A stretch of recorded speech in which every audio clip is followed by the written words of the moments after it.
Here we go. So welcome to episode 4 of the OurTeam podcast. We're back with another one, and we've got another goated lineup, to be honest. Let's run through it. How you doing, Josh? RNG.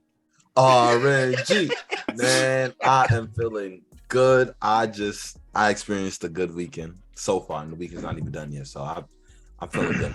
So I'm not looking forward to the gloating. We got Bio as well, man. How you doing? It's good, man. Yeah, I'm not chanting RNG. That's just not happening. I don't know what this RNG chant is, but you'll find out. He's gonna be smug enough, and he'll get it across. We got Tanaka. How you doing, buddy? Doing good, man. Just happy to be on the podcast. Nice. We got Jay Canada. How you doing, man?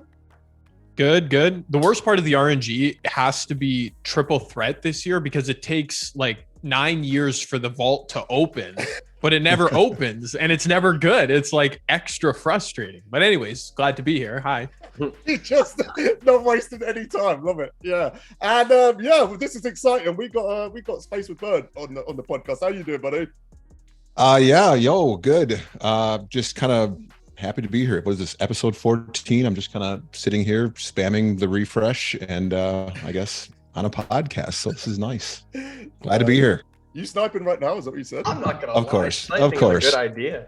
Of course. You got to make that MT. Those pink diamonds are not cheap. No, yeah, we're talking about that today. That's for sure. The price of the I'm not gonna lie though. That's a good idea to sit here and start sniping while we're just. That's good. Always working. All right, what's everyone been doing this week? What have we been grinding? Jay, do you want to kick us off? What have you been grinding this week? What have I been grinding? I just finished Scottie Pippen, so that's what I've been doing. Although that wasn't a week. I'll be honest, XP this year is one of the W spots for me, I would say. Like I was at about 45k XP from just playing unlimited various stuff, and then I sat down on 2 days ago, Thursday, whatever day, and I was like, let me see what this is about. And in 2 days, 100k XP, boof, and we're good. So I got me a Scottie. Slowly, I guess, trying to knock out some of these trophy case players, but I'm definitely not as far. I think, Bio, you have 2 or 3 of them, right? What? Trophy case players. Oh yeah, I have 2. Yeah, I should have 3, but RNG sucks. Again, that's why that RNG chant, man. At least you got 2. 2 was a hit. Well, yeah, I could have a 3rd and a 4th, but like I said, the RNG thing is just kind of killing me. And the fact that they keep putting the wrong exchanges out. Like they keep putting the ones that we have everything of already. So it's like, if we could just get those like historic stuff, like, that'd be good. Yeah. Kind of tired of it, Yeah. Tanaka, what have you been doing this week? Pretty much the same as Bio. I'm trying to get this third. I'm trying to get Big Z. I'm doing the Central Division. So I've just been trying to get these RNG trophies, but pretty much impossible. I'm playing Dom, trying to get the historic ones. That's pretty much it though. I finished Unlimited, finished Clutch Online, finished Clutch Offline. So I was just playing TTO and some Dom, trying to get these trophy cases. I have no motivation to play Dom, man. Like I was like, yeah. I cannot. And there's multiple days where I'm like, I'll play a bit today. Let me see if I can get that missing piece for Big Z, and then I just can't. I end up loading up Unlimited. Dom actually isn't that bad this year. I feel like it's just like the era ones or whatever where you have that filter. Like I literally can't do that, so man. Bad. I can't. They did tone it down, which is good because like I'm grinding somebody's Dom or whatever, and I had to go through because obviously nobody wants to do it, so they were like, yeah, I'll pay you to do it. I was like, all right, cool, whatever. So I've been grinding that at night, and it's like it's not bad, but it's like I just hate that there's no option to turn it off because it's like.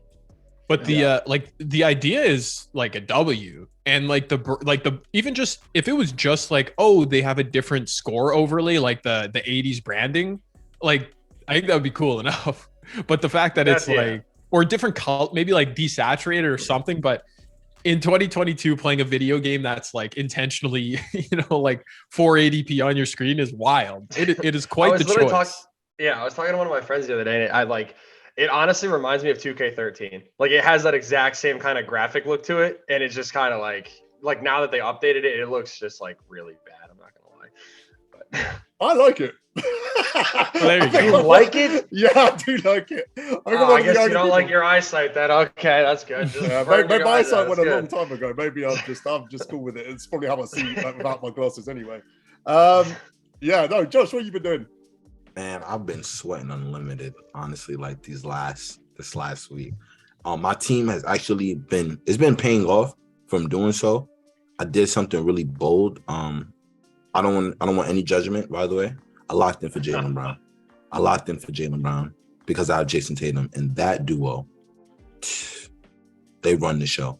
And speaking of RNG, here we go again. Oh my God. Speaking of, the whole reason I chanted is because at 6 o'clock in the morning today, I got Sean Kemp from the Vault playing Unlimited, and I was chanting RNG on in the video, and then I had to apologize to my mom because I was being too loud because it's 6 o'clock in the morning. So yeah.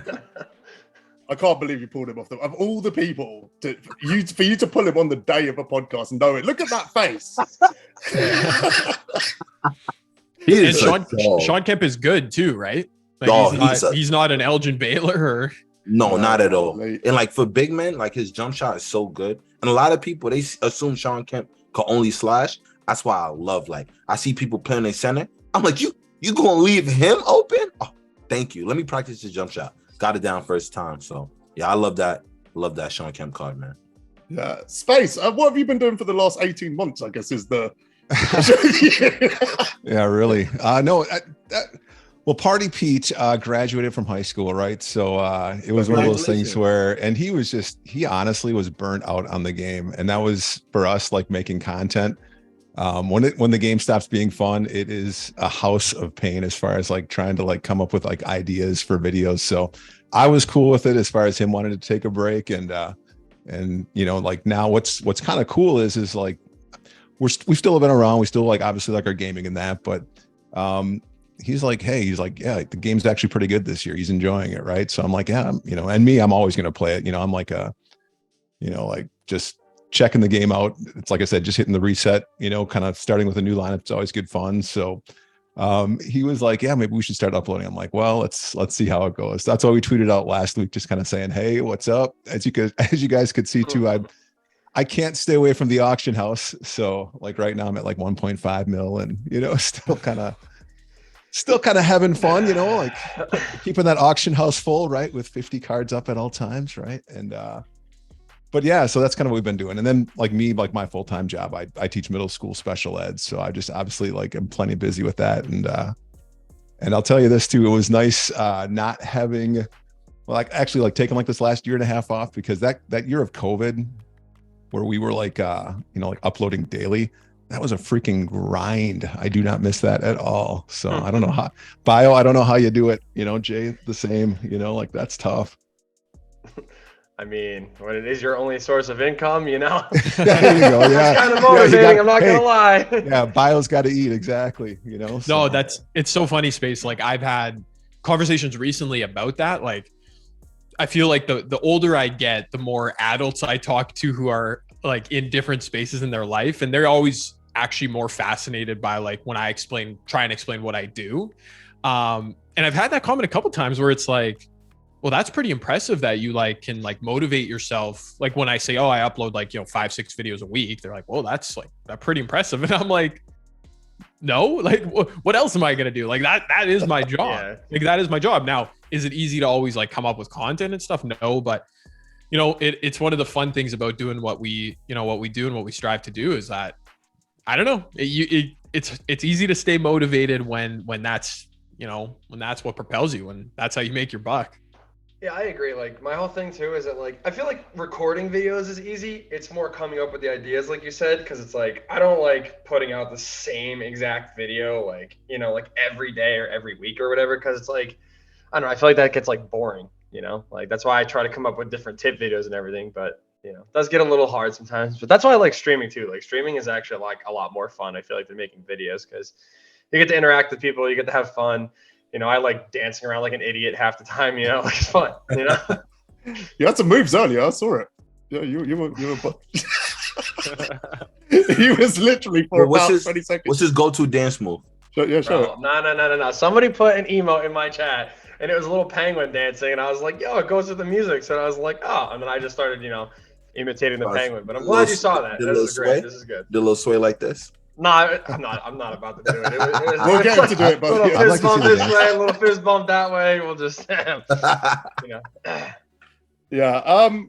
So yeah, let me chat about what I've been doing this week. First of all, like, subscribe, all of that stuff. I always forget. I'm not a professional YouTuber, as you can see. I don't upload 5 times a week, so forget the obvious. What I will say though is thank you to everyone for the support last week. We doubled our numbers on everything from 1 week to the next last week, which is nuts. And thank you to everyone watching the premiere as well. I've been trying to grind for Larry Johnson this week, and to do that, I needed to get 8,000 points in Unlimited to get 500 tokens. And you should have heard this guy on Discord. Oh my God. I definitely hit the wall with it sometime this afternoon. I was raging on Discord. I'm 1 game away from getting those tokens. But after 2 days of grinding, the reality has just hit me because I did the maths that it's not going to be enough tokens to get Larry Johnson. So I'm a bit depressed about that, first of all.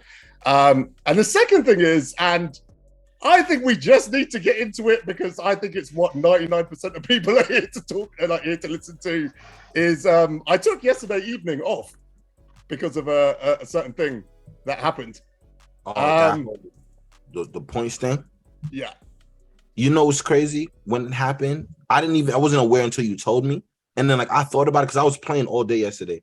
I'm like, you know what? It is taking longer to get to the next tier now that you think about it. I just was mindlessly playing. And if you didn't say nothing, I would have never looked at the points. Yeah. It was everywhere. Tanaka, you tweeted about this, didn't you? What's your Yeah. So I noticed on stream I was playing on stream and I won a game by 20 points. And for some reason, is my audio on? I feel like it's not even on. But anyways, but yeah, no. So I got 170 points after a 20-point win, which was super weird because you usually get 250, 260.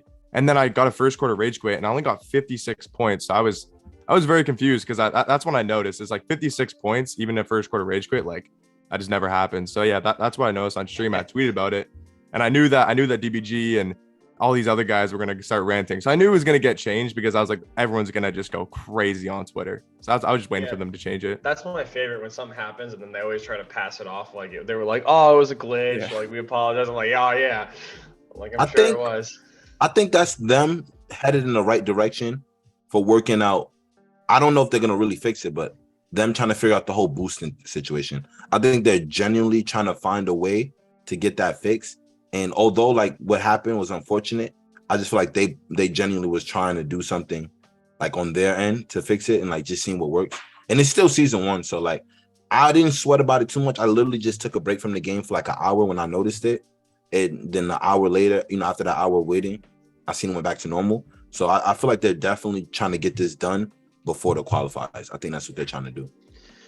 I do agree with that, actually. I mean, the problem is though too, is that a lot of the stuff that they try to do, I feel like I say this every day too, where they have great ideas. They just their execution is so bad sometimes.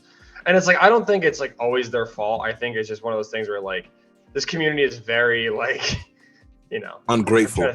Yeah, it's because it's one of those things the takeover cards, right? It's you can't have it both ways. You can't have an easy grind with a really good card. It either has to be a little bit harder of a grind. The Donovan Mitchell grind, I didn't really think it was all that bad. I mean, the steals were annoying, but for how good Donovan is, absolutely, it was worth it, to do. Same thing with Iguodala. Again, it's a lot of games, but that card is going to be usable for a while. I feel like his jump shot's good, his defense is good. I use him next to Scotty and Worthy, so it's the defense across my lineup is obviously really good. Right. It's just it's definitely this community just is very, very ungrateful. That's something I noticed. If you play Madden Ultimate Team though, that's one of those it's an hour of solos to get an 87 overall right out of the gate, and I think that's the stark contrast between say a Madden Ultimate Team versus MyTeam. A MyTeam grind, you're talking 6, 8, 10 plus hours, right? And that I think that's where the complaint comes in is people just are it's saying it feels like a job, just for these insane grinds. And yeah, obviously Donovan Mitchell's going to be outstanding, but again, how it's pretty quick before a card like that's going to get outclassed. You know what I'm saying, right? It could be this next weekend, right? Before that card's deemed worthless. And imagine if we all we know what's up, right? We played 2K for so long. I'm just guessing I grind less than you guys, but I'm still like considering going for or actually going for basically every card that like every takeover card that comes out. I give it some thought.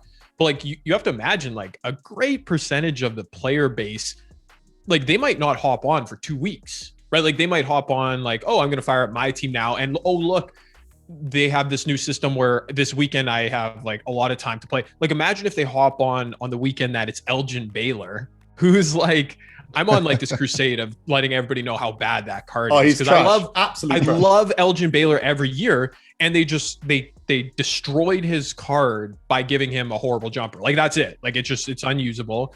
So it's like, not only are we kind of normalizing, like when I see the tweets where it's like, oh, it's not that bad, it's only a 10 to 12 hour grind. It's like, like that's like it makes me. I hate that. I'm not gonna lie. The whole 10 to 12 hour grind thing. Like again, if you're like really good at this game, like I'm not gonna lie. Like I don't have any problem grinding for it because I win a majority of my games anyway, so it's quick. But for the average player in this community that plays this game casually, like they're not winning every game. They're not making people rage quit every game. Yeah. So the time is gonna almost double for them, you know. And it's like. But it's like oh, it's not a 20-hour grind this week. They changed. It's only a 10 to 12 hour grind. But then it's like. It's just like if you do that grind for an Elgin Baylor, like why would you want to come back and do it the next week? You know, like it's right. It's such a fine balance. But at the same time, these cards are really meant to be RNG. I feel like that's the whole thing with the grind. Like it's not cards that they necessarily need. And how easy it is to make MT this year just from just playing the game. Like win, lose, you play the game, you're gonna make MT, and you may not have a lot of time. But there's a lot of budget cards available. You got like the I forgot, I don't know who's out there, but like it's for everyone. You know what I mean? And like these are like I'm not gonna lie, I don't really think that there's a lot of budget cards out there, only because no budget cards. The way that they're doing it is really bad. It's so dumb. Like, I hate it's literally like season 9 all over again, and it's like that late into the year. I get it. Maybe you're dropping end games, so yeah, okay, maybe you just drop dark matter versions and do whatever. But like this is season 1 where this is where people use those budget cards, you know, like this is where they use guys. Like I'm actually looking right now, like there's literally like none of these sets. Like I feel like Smart is smart, right? Like I feel like that is somebody you look at, say, okay, that's a budget guy. But even he's like 20K now. So it's like, you know, to me, 20K is not bad. But again, the people that play this game casually, you're not really going to be, you know, going like crazy with him. What's just playing the game casually? Like how many hours a day is playing the game casually?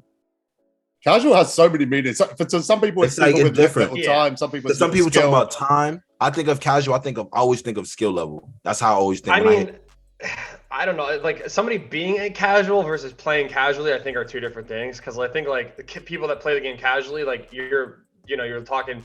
They're either in school, they have work to do, they play sports, they have a family to do stuff with, like whatever. So it's like they may only hop on, you know, maybe an hour a day, 2 hours a day, maybe even like Jay said, like 3-4 times, like, you know, maybe it's only on the weekend, something like that. So like, you know, they don't really have that ability to make MT is easy to make if you played a game like that. You know what I mean? So like, the big problem I've got with the takeover cards is if you do all of them for 6 weeks, you've overplayed every mode to some crazy level, right? So let me give you an example of like, I got D Mitch. It's the only takeover card I got.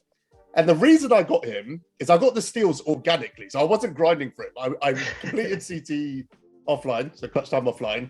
And then I got to I think I got to the centerpiece in Unlimited. And in that time, I got the steals, right? So I went and looked at the D-Mitch grind and I was like, oh, I've only got like a couple of hours left to do. I might as well get him. But if you do, like if I'd done every grind, I would have finished this season having played somewhere in the region of 300 clutch time offline games. Which just doesn't make any sense. Like you've got to get it to line up with the centerpieces. That's the key for me. Like whatever the total of that 6 weeks is. So instead of 35 clutch time games, make it 15. Then you're at 90 if you get all of them. You 10 more games. But the real issue with 2K when the tide turns is when people start overplaying the game. That's when people start to see those negatives in spades. You just overexpose yourself to them. And I don't think it's in their interest to continue to provide grinds like this. Because people are just going to get more and more bitter playing 300 games of clutch time. Don't forget about though too. Like this year is like completely unique in that, you know, like every season prior to this season, like cards like Amethyst, LeBron, or Curry, or Giannis. You know, these were all cards that were in auction you know, that we were all overpaying for, like 30, 40, up to like 80 to 100K, right? Like, and now this year they're free and they're easy to get too. Like, and you don't have to be like a sweat to get them. You can just jump into a game of Dom. You know, is it like what, like knock out like 9 stars or whatever, and you get 30 games, tokens, right? It's crazy, you know? So, I mean, you know, like that's what's changed this year. That's what I think like people kind of like forget to get their head around, is like, those are cards that we used to like pay a ton for. And now I think like all that MT now is going into like, you know, the every weekend promo that's coming out, or these shades promos or whatever they're calling them. And now we're seeing like these cards just getting like, you know, bid to the moon, you know, like what, like Wilt's going for like 700-800K today. That's insane. All the pink diamonds are like 400 to 500K. Now on the flip side of that too, the positive of that is like, you have to remember, you know, like back in the day, you know, our hands were forced to lock to get those cards. And then you'd regret it. That's one nice thing too. Like, so if you are, I guess, like dropping $500,000 on Pink Diamond MJ, at least it's not locked in a set, right? You'll be able to get some of that MT back when that next better card comes out, and when you choose to upgrade, right? So, I mean, that's the thing too. I think people kind of forget about like this year when they are kind of complaining about, you know, prices in the auction and the grind. It is actually it is actually set up really well for like the no money spent player with all the tokens. And then now, and that's the other thing too, I used to flip all the time, like emeralds, sapphires, and rubies right out of the gate. Well, all that is gone now because all those cards now are free, right? Like through the token market. And then with that too, like if you play only on weekends, realistically, like Space said, all right, you get a couple tokens, you get some of these NBA players. You can load up every weekend on limited. And if you did miss out on one of the cards and there's one that really stands out to you, you choose after playing 6 weeks just on the weekends alone, you get one of the takeover cards. Your team's still good enough to compete going into season 2. And like, if you play casually, you don't care to be the best in the game. You're playing casually. You get all your rings every weekend if you only play on weekends. And then going on, you could just, if they keep this the way it is right now, you can get at least one of the best cards from that season. Because it might be the most recent card that dropped. That is like the best card that just came out from the takeover set. And because you got all 6 of your rings playing that weekend, you can get that card. So I feel like it's still a balance though for like both casuals and people who play the game. Because you don't need the card as soon as they drop. It's just FOMO. People just get caught up in that. And it's like that's the main thing that Jazz people are saying. Like, I only have Donovan Mitchell, and realistically, I wasn't gonna grind for Sean Kemp. It's nice that I got him, but I wasn't like, oh yeah, let me do unlimited and clutch time. That just wasn't happening. So like, you know, I could care less. Like, if I got Donovan Mitchell, that's the only card I wanted. I'm chilling, and I'm right now. I have my mindset on Iggy. Yeah, I was balling though. I was gonna say I was crying this morning though, because I finally finished up like triple threat offline games. Yeah, all 250. You know, like, I mean, I swear, like, I thought my brain was gonna explode when I was done. It's just so freaking mindless. But not once. I mean, and I pressed hard to get that Diamond Iggy doll. I'm like, oh, the vault is gonna bless me. It's gonna give me that Diamond Iggy. And nope. And then I finally finished up today, you know, to get my centerpiece for my first, you know, pink diamond. You know, I'm doing the Southeast Division. And got nothing, you know, the 250 games and not one reward card, not even Elgin Baylor, as like we've been kind of trashing him, you know, right? So it's different. It's not like, so when you get to the 250 wins, there's not like, you know how before they would have the guaranteed card, they don't have that anymore. Yeah, no, they don't. Centerpiece. No, you get your centerpiece, which is cool, but centerpiece, now. Yeah. So the way I think about a lot of these things is like, I think the term like relative is key here this year, because I see, you know, we see DBG. He's doing his thing right now where he keeps tweeting out like Ruby Darius Miles, you know, how we don't have like that echelon of cards. And like we've kind of been saying, like, it's like MT isn't that hard to come by. So even though there aren't like last year at this point in the year, you probably could have spent like 5,000 MT and made a team that included Ruby Darius Miles and cards of that tier sapphires and been super competitive. So it's weird. And I can see why DBG and others get frustrated with it, because they've just basically leveled that whole thing, unless you want to roll out, you know, all these token cards, which is fair. They're still pretty effective. That Amethyst LeBron is very good. Ruby they're usable. But at the same time, like, I think it's all relative, because, for example, like yesterday they drop Amethyst Jerry West and Amethyst Wilt, or however they dropped them this week, and they're a duo, and you can get both pieces for 20K, and they're very usable. But that's not, you know, 800 MT like Ruby Darius Miles was going for. But I think it's relative because you can make MT just very easily this year. And I think them leaning into the Evo cards has been a big piece of that. I was just looking before we hopped on here. I know steals are such a pain and have also been a point of contention. But if you choose any of the Evo cards that need steals, I mean, you can go from 15K to 40K on the resell from Sapphire to Diamond in a couple hours as you're grinding something else out. So that's, yeah. Like, I think it's a bit of a matter of perspective. And I see like DBG when he's voicing these thoughts, like, I think it does cater to people who are super casual, who are just hopping into the game and who can play like 3 triple threat games, hit a couple, ball drops, and all of a sudden they can put together a starting 5 of rubies and sapphires. So now you're missing that.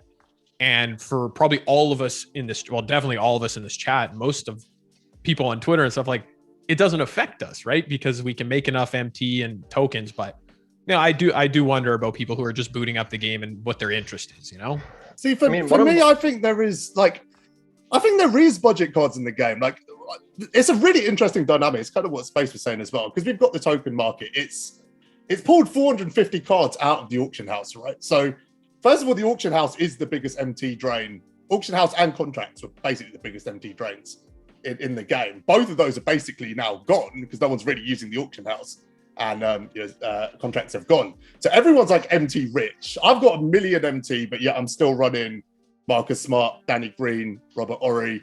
I would consider them budget cards. I think the problem is there just isn't enough of them. They just need to add more cards to the drops.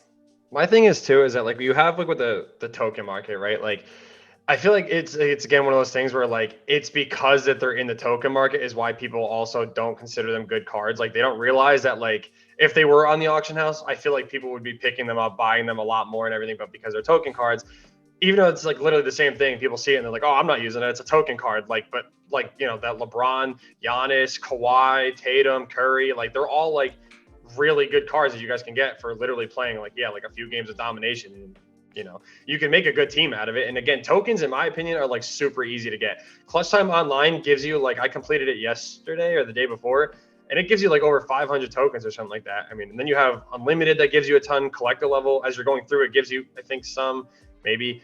But like, yeah, like I feel like there's a lot of ways to get tokens this year. So it's like, again, these guys are all technically budget cards, and they're all actually pretty usable as well. Like, it's not just terrible emeralds and sapphires you have to pick up either, Yeah, I wasn't a fan of Sapphire and Emerald cards. Like, I know, that Jeff Green was good last year, and that's probably the only budget card I could really think of.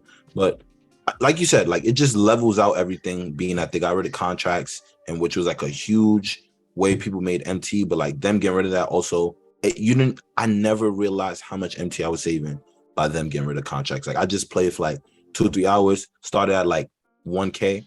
I remember I played for 3 hours. I just bought Tatum. I had about 1K.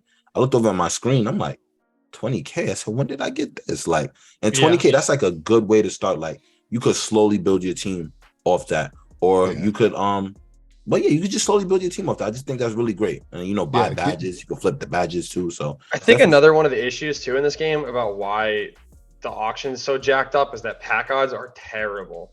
Like, I understand why, we all know why. We don't got to say it, but we all know why MT pack odds are bad. You know what I mean? But like, again, I get why they did it, but like, they also need to understand that they're not just punishing the people that do break TOS. They're also punishing people that literally are just trying to test their luck with these packs and everything. I've opened up 500K MT this year, all from grinding the game. And like, I've gotten one shake one time. I was able to pull something higher than a ruby one time out of 500K.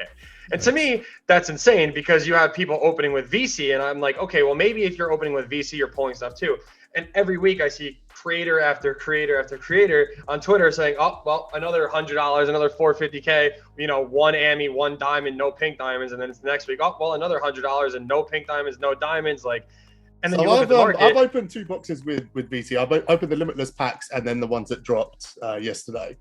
So I did 20 bucks on both. First time was good, I think. I got Levine, but like on the first day, everything's got value, right? You pull Ami Curry, he's going for like 40K.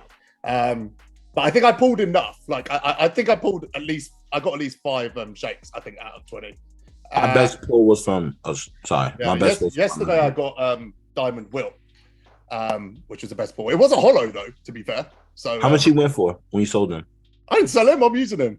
Are you? I'll spend unlimited tonight. I thought you bought him. I mean, I didn't know you pulled. I thought you bought him from the auction. No, I pulled him. He is a beast. He's an absolute beast. So that conversation's funny because then it's like, for me, for a couple years now, for those that aren't familiar with my content who might be hearing this, like I basically live in this weird world where I don't make pack opening videos. I make a lot of no money spent content, but even then, like the not no money spent content I'm making are generally like squad builders and stuff where like I'm basically actively avoiding using expensive cards because I don't spend money on VC. So I don't generally have a ton of MT. So I basically just can't I can't use a card. If a card's 500K, I can't use it. So I've kind of catered my content to be around that. And that's how then I play 2K. And I bet there's a lot of people similar who, maybe they aren't like pure no money spent, but they probably are, making smart business decisions to not open packs because why would you open packs? And you just kind of have to accept like, yeah, I'm not going to use this new pink diamond wilt. And just be okay with that.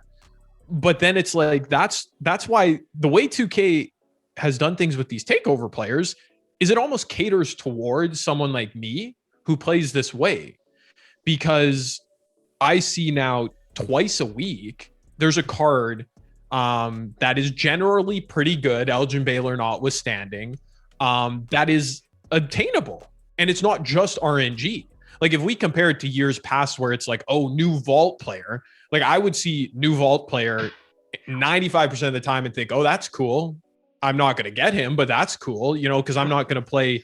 Like, remember how many hours were people playing for Terry Dishinger last year? I was literally about to say when Splash played, what was it, 2,400 games it took for him to get Terry? Yeah. Right. Like, that's insane. Like, I hate that though. Like how you could play so many games and, not get a so card. That's why like introducing as much as these grinds are super daunting, it's like it does feel a little bit like Bio, I think you said earlier, like we're gonna complain about anything and everything because now that's it's like, well, hold on, that card's available. Like, I mean, well, of course, when I was like, working with them and everything, I would say this and people would be like, oh yeah, you're turning into a yes man, you're blah, blah. And I'm like, no, I'm not being a yes man. I'm just being real. Like they can't win no matter what they do. I get the same question every time I stream. There's always one person says, where are the locker codes? Why don't they do locker codes? Because they drop a locker code and then everybody complains that, I'm not doing this. Yeah, like, I said this last week. Blah, blah, blah. Like, we go down these extremes. It's what we do as a community. Like we see something we don't like and pan the whole game for it.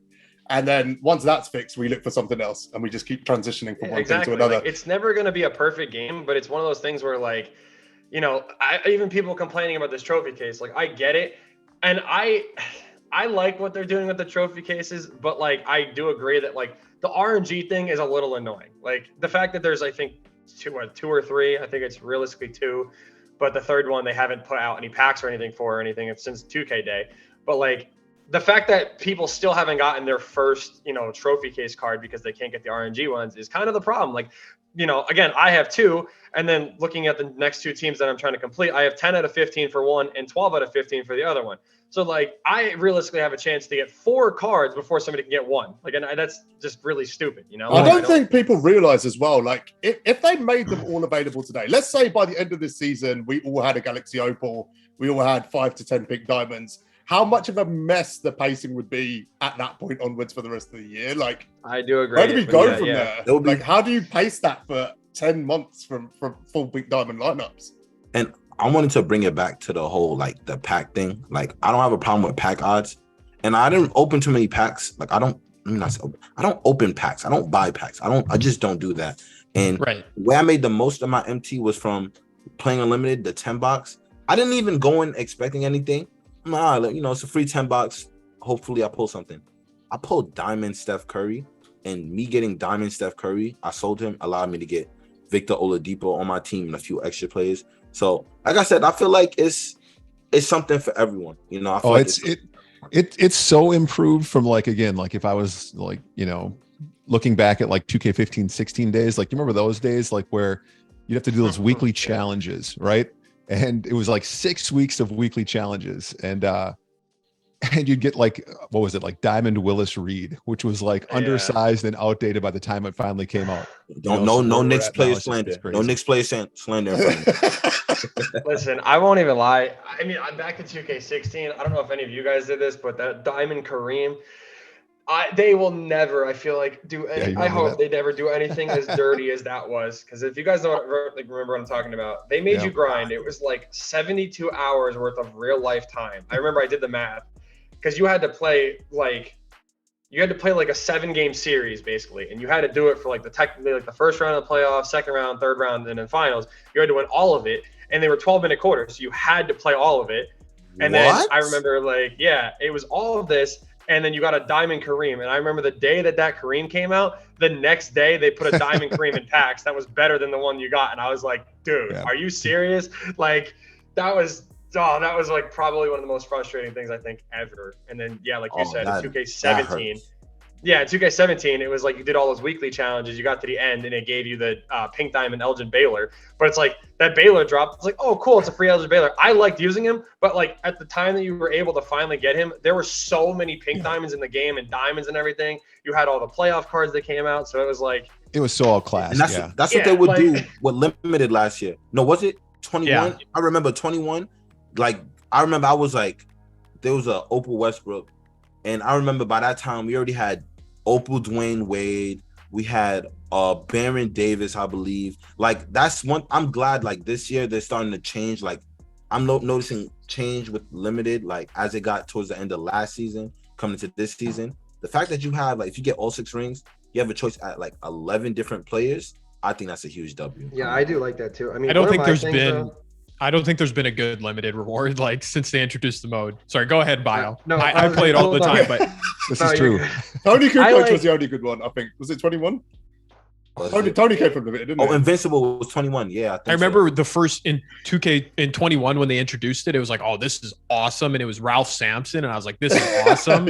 Yeah. And I play Limited. I barely I played it religiously, and every single time I'm like, oh, like they did the same thing with the draft last year with was it Glenn Robinson the first season? They just baited the draft. I don't even get me started on that.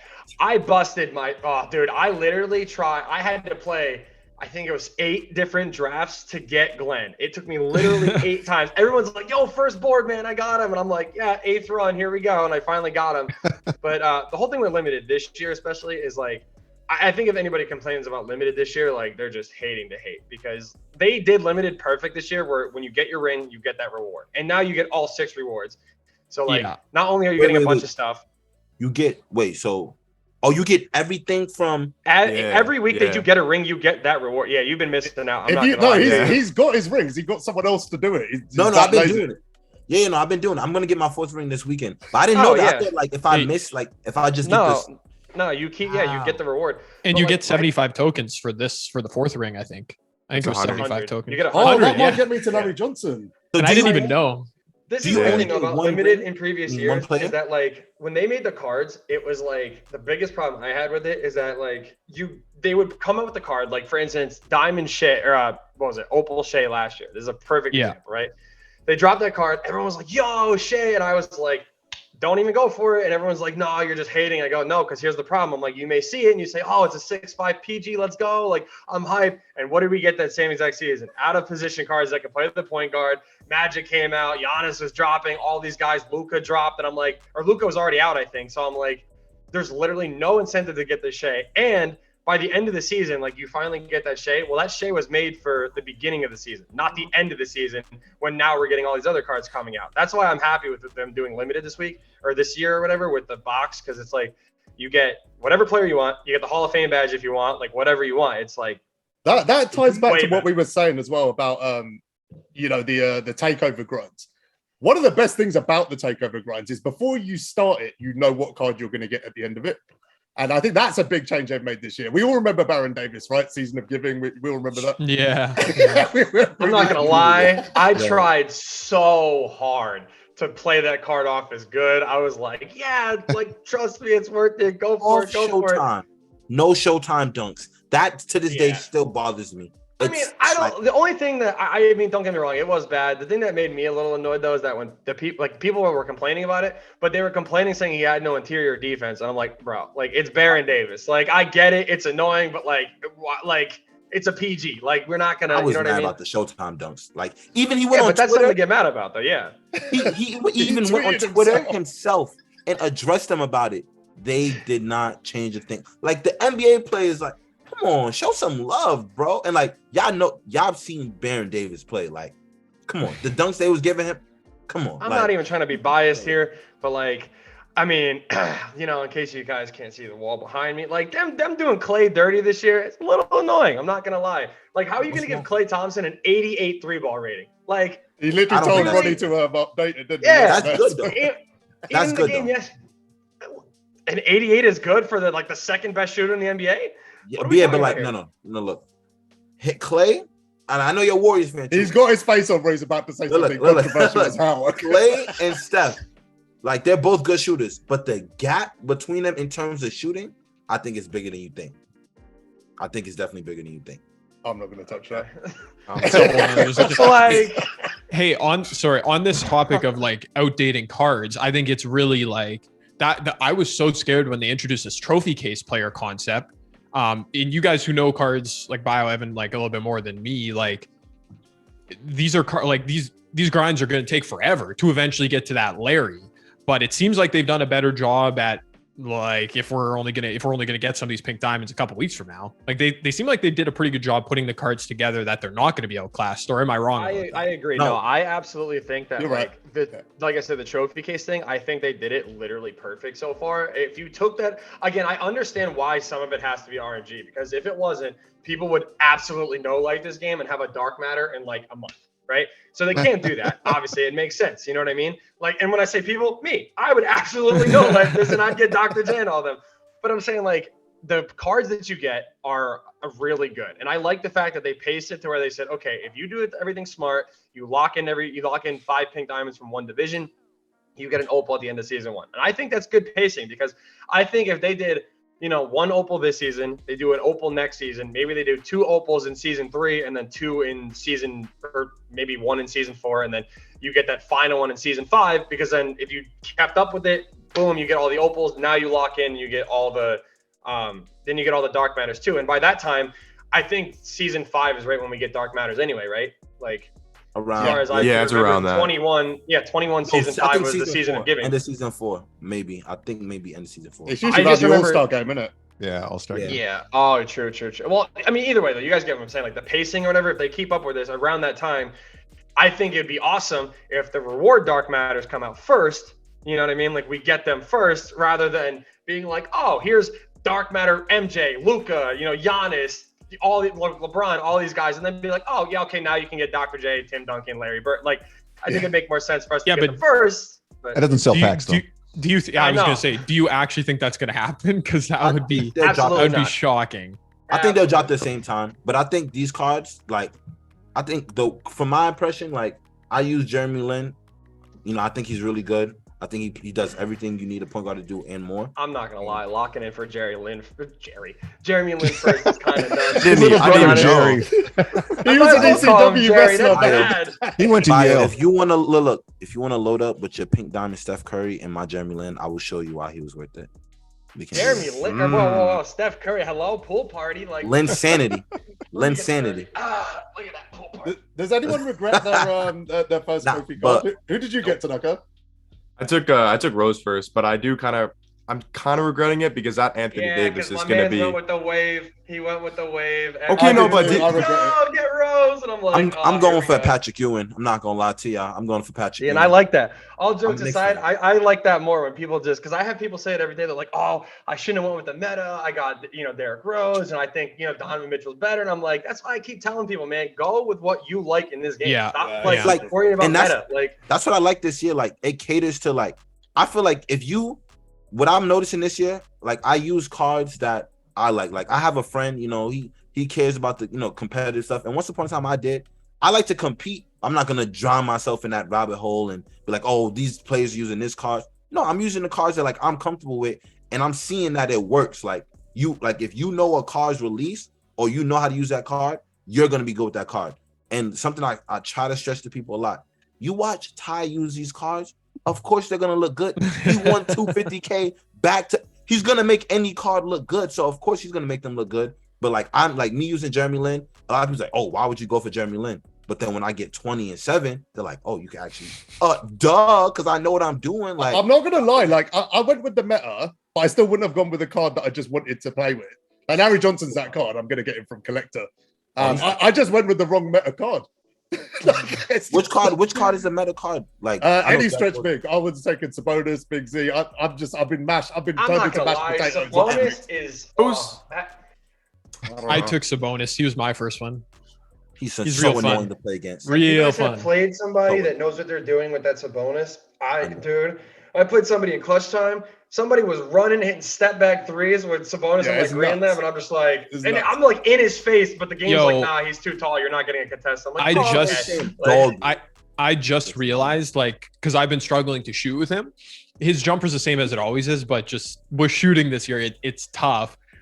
But I realized they gave him whatever the fader is, not big. Like he's like a guard, and he's 7'3". Very effective. They literally gave him like a Curry fade almost. I don't think it's the Curry fade, but no, I think it's a normal. It's a clean animation. That was my point, where he could just run and it's. But I think it's all about like what we've been talking about. Like unless you are one of us who can play endless amounts of hours, they've really catered this to making business decisions. Like you hop on the game. Like I know I play this game a lot. I know I'm not going to finish a full division before the season's up. I know I'm not going to be able to keep up with those trophy case players. So I hopped into the game. I saw 7'3", 279 with the ability to shoot three. I was locking in for Sabonis, and I didn't care who. Like I don't care for Clyde Drexler. Right. And now I realized, I'm actually getting close. Like I could probably knock out another one. Well, Kyle Korver. Like I love Kyle Korver. He's super fun. His shot timing is good too. I'm not gonna lie to you. I played somebody with him, and he went 7-7 and triple threat online, all contested greens, and I was like, you can't even be mad. I'm like, that Korver. I saw the quick shot release, and I was like, you know what? Let's go. So I think for like if you want to be completionist about it, like it's gonna be really rewarding, and I hope they I hope they become available, like Bio was saying, at a timely manner. But even if they're not, I mean, they're like, I haven't really heard bad reviews about any of those pink diamond trophy case players. So you can really just make a business decision of which card you want to play with, which player you like. And I think that's a W overall. I think it's all Jeremy Lin's pretty bad. We're just not doing that. We're just not doing it. RNG. And I think like what I like too is like, well, I think it's all play style, because I don't care too much to have the best big, as long as you can shoot, rebound, and you're kind of fast, you can run on my team. I more so like to run through my guards, so I feel like that's another thing. It's multiple positions you can get. And actually, I don't know who was. I think it was Jacob. He was talking about that Brandon Jennings card. I haven't seen that card at all online until literally today. I've played him a few times. He's not bad. Yeah, I played him for the first time. He's not that bad. Tanaka, why did you regret getting Rose? Because you were like literally top of the leaderboard, or in the leaderboard. Yeah. I mean, Rose is, I still think, a top 3-point guard in the game, but I just think Anthony Davis in the long term, since I play kind of competitive, can't actually qualify, but I want, like, try to play as many tournaments as possible. I think Anthony Davis is probably going to be better longevity wise than a guy like Jimmy Butler, but I still think Jimmy is going to be really good. I just kind of wanted that Anthony Davis, to be honest. Dude, that's Jimmy Butler, his release is so good this year.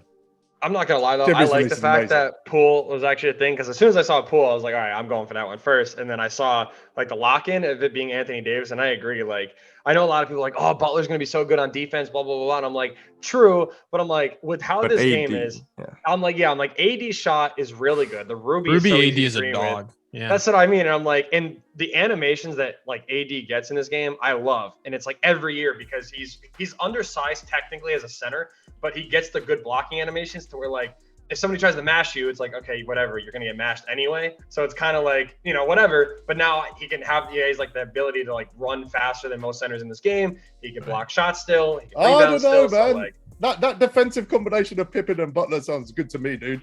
Yeah, that's going to be hell. That is going to be real. But it's I'm looking forward to that. But I'm looking forward crazy to say. Mikal. Oh, go ahead.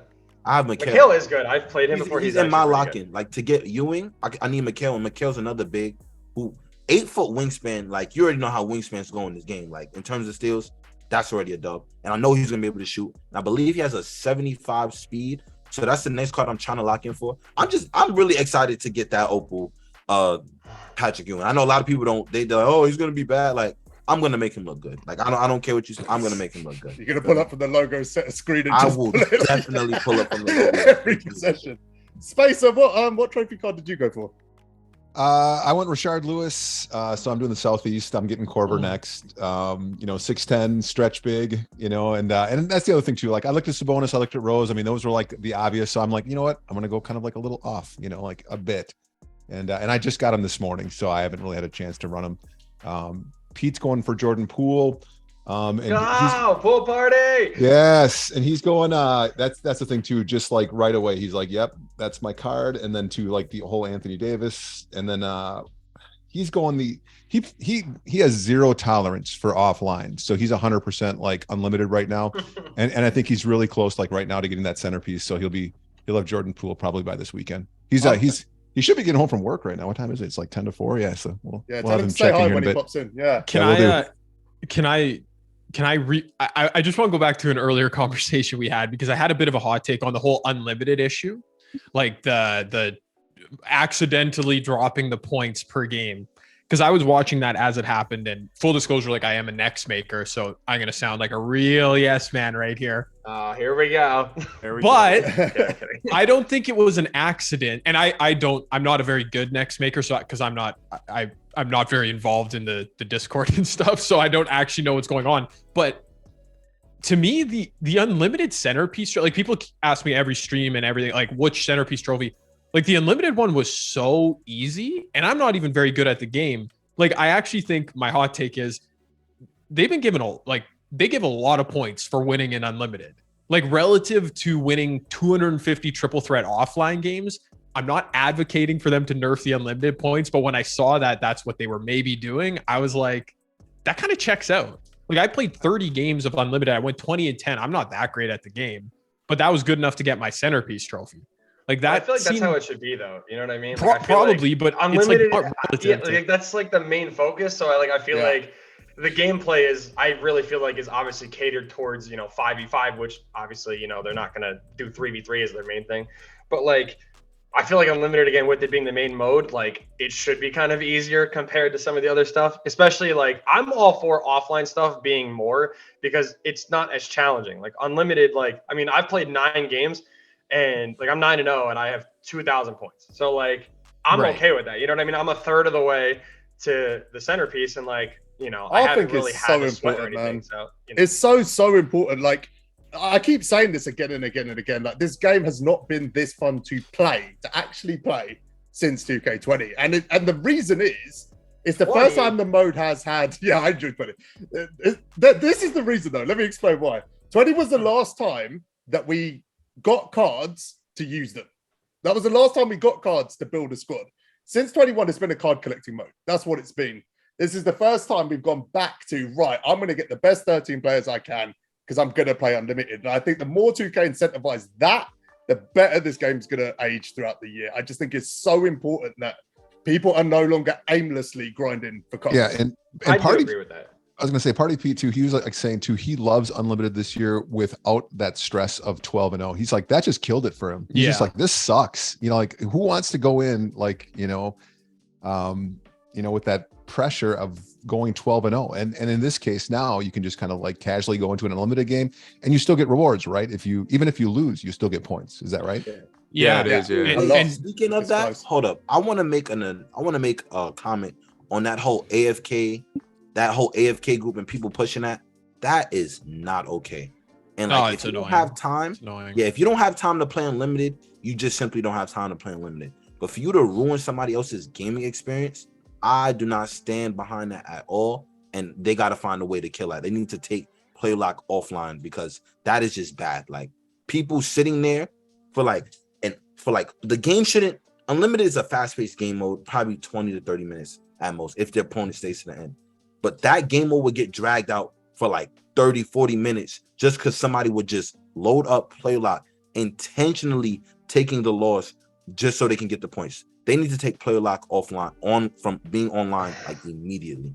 This might be like a hot take. I'm not gonna lie. I don't. He likes the dubs?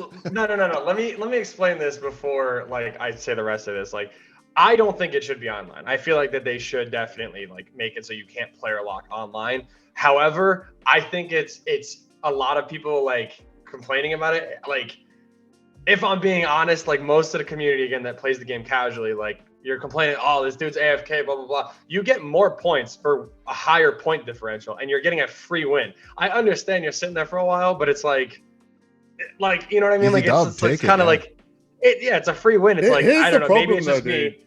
I don't like sweating like in this game. Like people know, like if I have to, I will. Like I've sweated it out plenty of times. I literally played one of the top 10 like legit people on Xbox the other day. I won and I ended up getting like a bunch of points or whatever. I don't mind playing games like that, but like again, like even when somebody like I've had it happen where I've loaded up, went up against somebody, and I didn't even realize he was player locked until like 2 minutes into the game or whatever.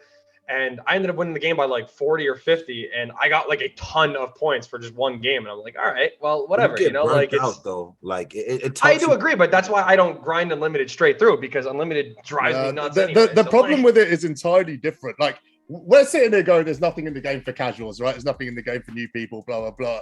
This is the worst thing, bro. Like I've had the first AFK game I had was yesterday, and I didn't get it. I didn't even acknowledge the argument. I was like, I don't understand it. Then it happened to me. And the only thing that stuck with me is the guy I played was 15 and 30, right? So everyone in this call is probably good enough to pop that guy who's AFK, right? There was 15 people he played that weren't. And that's well, because I think what happens is that, like, realistically, I think what happens with those wins, though, is I don't think people are losing. I think people get bored and they leave. You know, they realize about 2 minutes into the game. Because, again, I, like, not trying to promo, but, like, I made a video on this about how to get your wins when people leave. Like, you just wait a minute into the game. And if you get past that 1 minute into the game, people can dashboard, they could pull their Ethernet cable, like whatever, and you're still going to get the win for it no matter what. So like, the big question is what happens when two AFKs run into each other? Better AI, I guess. I don't know. Standoff. It's gonna be a quadruple, more than that. It's gonna be like 10 overtimes. Like just no buckets for the whole game. I think the easy solution. I've thought this for a while, and I'm sure I'm not smart enough to know like the counter ramifications of a lot of this stuff, because I don't think about it enough. But for example, I saw people talking about contracts and how actually contracts help the market or whatever, and I'm like, I don't even want to think about it. It's above my pay grade. Like, what about a mercy rule in MyTeam? Like that, I feel like that forever has been the answer, because then you get someone who, like, people have seen leaderboards, super cool edition. You get a logo. People obviously just go bananas, and it's like, oh, I can lose a million games playing AFK. I just need to churn out more and more games. Obviously, they're going to start doing, annoying things, AFKing. So like a mercy rule would solve everything. Like you go up by 30 or 20 or whatever in the first quarter against one of these people, boom, he takes the L. So here's the issue with that. How about quarter base 20 in the first quarter? This year, that would have been fine. The problem with this year, bro, is the algo swings are nuts in this game this year. Like the amount of times I get told, there's 30-40 PC. Okay. I just mean it would have to be like a scale, maybe like if you're up by 20 in the first quarter, or if you're ever up by 35 or something. I've just thought like mercy rule. I don't even see, again, above my pay grade. I'm sure there's a reason, but I actually don't see like why. Like I don't see the negative impact. I guess if you have someone who is a quote unquote casual that is trying their hardest but runs into Ty Debo, then how will they ever get like 100 unlimited points? Well, maybe you still get, I don't know, maybe you still get something for losing, but I especially like when you get those weekends of limited where you're into 17, 18 games and, you're winning games by a lot. That's when it gets frustrating to have to sit through full games. It took me 16 games last weekend to get my ring, or to even see the ring, not just to get it, to see it. It took me 16 games. So like, that's I agree. Like of less than 10 yet. Like a mercy rule, I don't understand it, because like FIFA, I don't know if FIFA has one, but I know MLB does. Madden does. Yeah. Yeah. Madden. Yeah. No, I was gonna say like MLB does. I know Madden does. And it's like, you have 4 major sports games here. And it's like, okay, I know for a fact 2 out of the 4 does. I don't know about FIFA, but then you have. So FIFA doesn't, because the games are so short anyway. It's like 8 minutes. Which is fair. But it's like, my thing with 2K is like, I mean, the first quarter, yes, maybe like you go up by 20, whatever. I always said that at halftime, if you're winning by 20, you should be able to take the win and still give your opponent, like, it should still give them, okay, they lost. Here's points for, you know, dumped on at halftime. But, like, you know, like, I feel like, you know, it's, again, coming back to the people that don't have a lot of time to play. On the flip side, say they are winning these games, you know, you have one issue this year where you could play a game and then it not count, which I don't know about you guys, but that is literally starting to drive me nuts. Then you have, like, you know, the other issue where, again, now you're sitting through all these games, you have people stalling, so it's taking even more time, and it's just like, some of the grinds are a little crazy. I'm going to say something like massively controversial now for no reason, but I'm just going to say it. So the heat that 2K got yesterday for this unlimited issue, right? Here's the reasons that hypothetically they did it, because we all think they did it intentionally, right? And then reverted it. Jay, I don't know if they 100% did, but yeah. I have no info, but I that's what I think too. Assume, yeah. Okay, so there's a bunch of issues. Let's be honest, right? So it's AFK is one. People are literally just away from their keyboards, making money, like making MT. Sorry. You've got the leaderboards, which are a mess, an absolute mess. Those are, you know, illicit websites mining things. That's what they are. They've got a whole bunch of issues that they're trying to fix. Now, the heat that 2K got for that yesterday, and me included, but I can do it without the hypocrisy that comes with it, right? There is a hypocrisy. If you're AFK online, if you're player locking online, if you buy MT, I'm just going to say it, you're part of the problem. Like, don't get on 2K's back if you're creating the issues that are resulting in them doing this, because I actually think at this stage, they are in a no-win situation, because every solution for one of those problems becomes a problem somewhere else. And it's going to eventually end up getting worse. They will patch unlimited to the point that it's less rewarding, because they can't just allow this particularly MT sites to continue farming like this. It's nuts.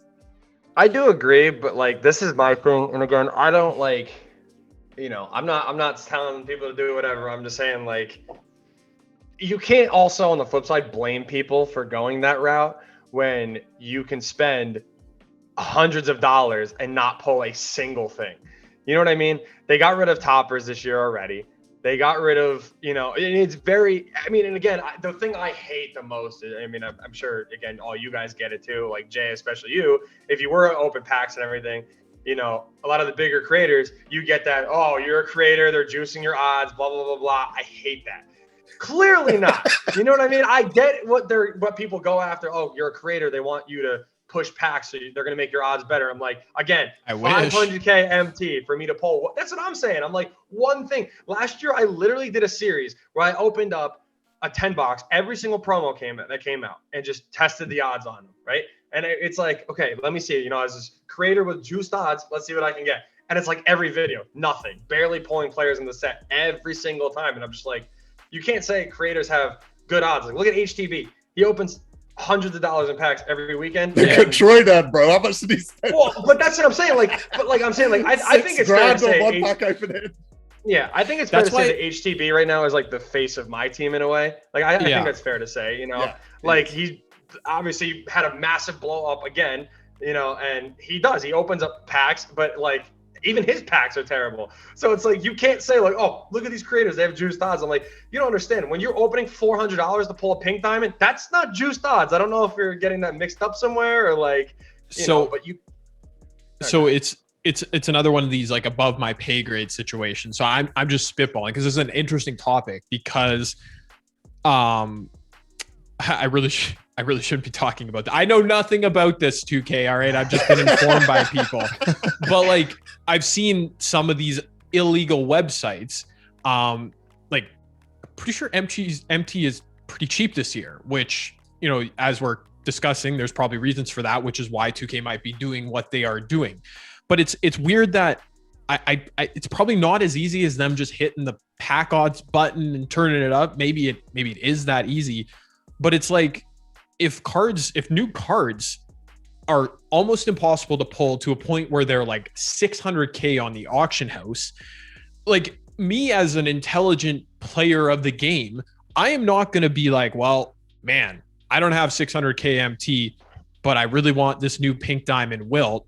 I guess I better rip packs. Like, that's just dumb, because the reason that card is so expensive is because you can't pull them from packs. Yeah. So to me, then that's exactly why like someone else, not me, someone else would go and say like, well, I want to use Wilt, so let me just find a different way to get MT, right? And then it's like, it's a big cycle. Whereas if the pack odds were just, honestly, if the pack odds were better and the new release cards were like, oh, they're selling for 150K or 200K, I would actually probably be more like, I would think pack odds are better.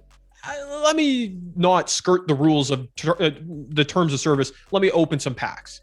Do you follow what I'm saying? Like, if I see cards, if I see 10 cards on the auction house, why would I open packs? Why would I do that? And again, I feel bad by saying this, but it's like I'm still every single day getting reached out to by these MT sites. Oh yeah, it's relentless, hey, bro. Promote me, promote here. Well, and they're throwing good money out, and it's like that is like almost the thing where it's like, again, it's like you think about it, and it's like, okay, why?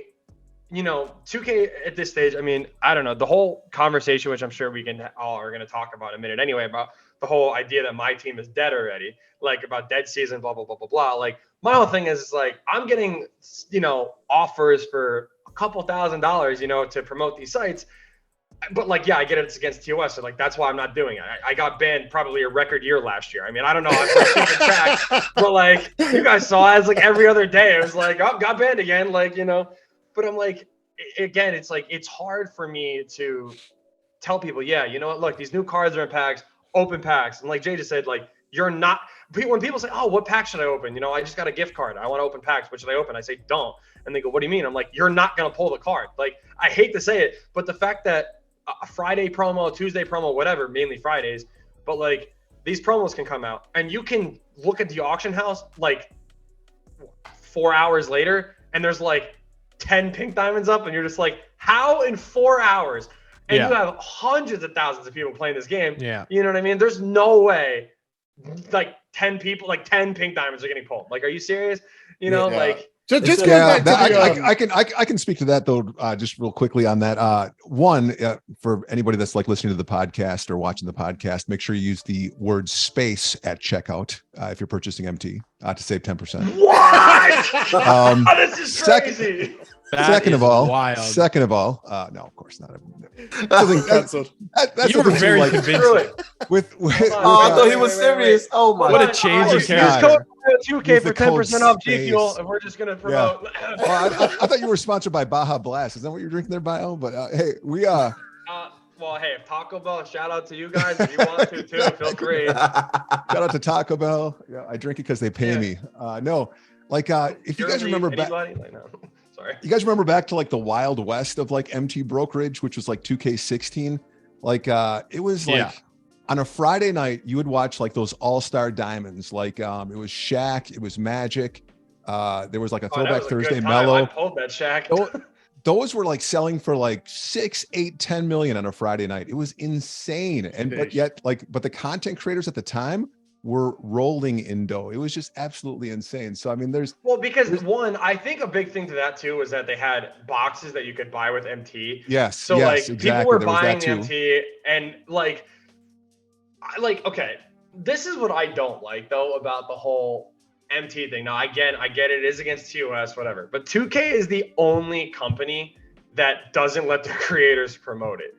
And it's like, I'm not saying that it's you should do it or you should just let us do it anyway. But it's like, Madden guys, you see in every Madden video, it's the same companies are doing the same thing, good to go. FIFA, same thing, good to go. It's like people are doing it anyway.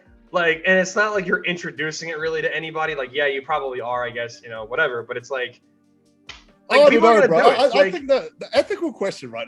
Yeah, pack-on should be better, right? We all agree with that. I think even if they were better, we'd still say we want them better. But they are terrible right now. They're awful. They've always been awful.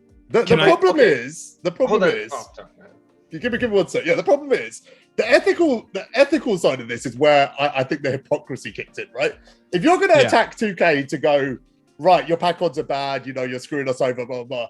And your alternative is to go, right, I want to send my money into this illicit, off-the-grid website. What do you think they're doing with those profits? Rebuilding the rainforest? Like, no, these are like underground, shady companies. Like, you are funding probably some very illicit activity rather than doing that. So I find having the honestly, more ground is tough at that point. Hold on, really quick, because I think that one of the counters. I'm sorry, because I meant to say this before and I forgot. Like, I want to know how you guys feel about this too, right? And this is an idea even back when I was working with them, like before the Next Maker thing even started. And I was on a Zoom call or whatever that was, I forget.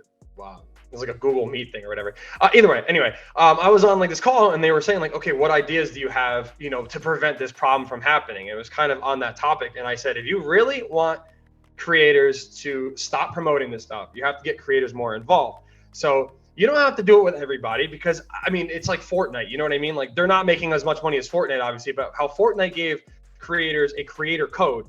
So when people buy VC, if I say, hey, use code, bio when you're buying VC, and I get like, I'm not saying give me a whole percentage of it, you know what I mean? But I'm saying like, you give your creators like that choice to be able to be like, hey, like I have a creator code. If you're going to buy VC, boom, that's going to get those creators to say, oh, buy VC. Wow. So people are going to start buying VC. They're not going to be buying, MT as much.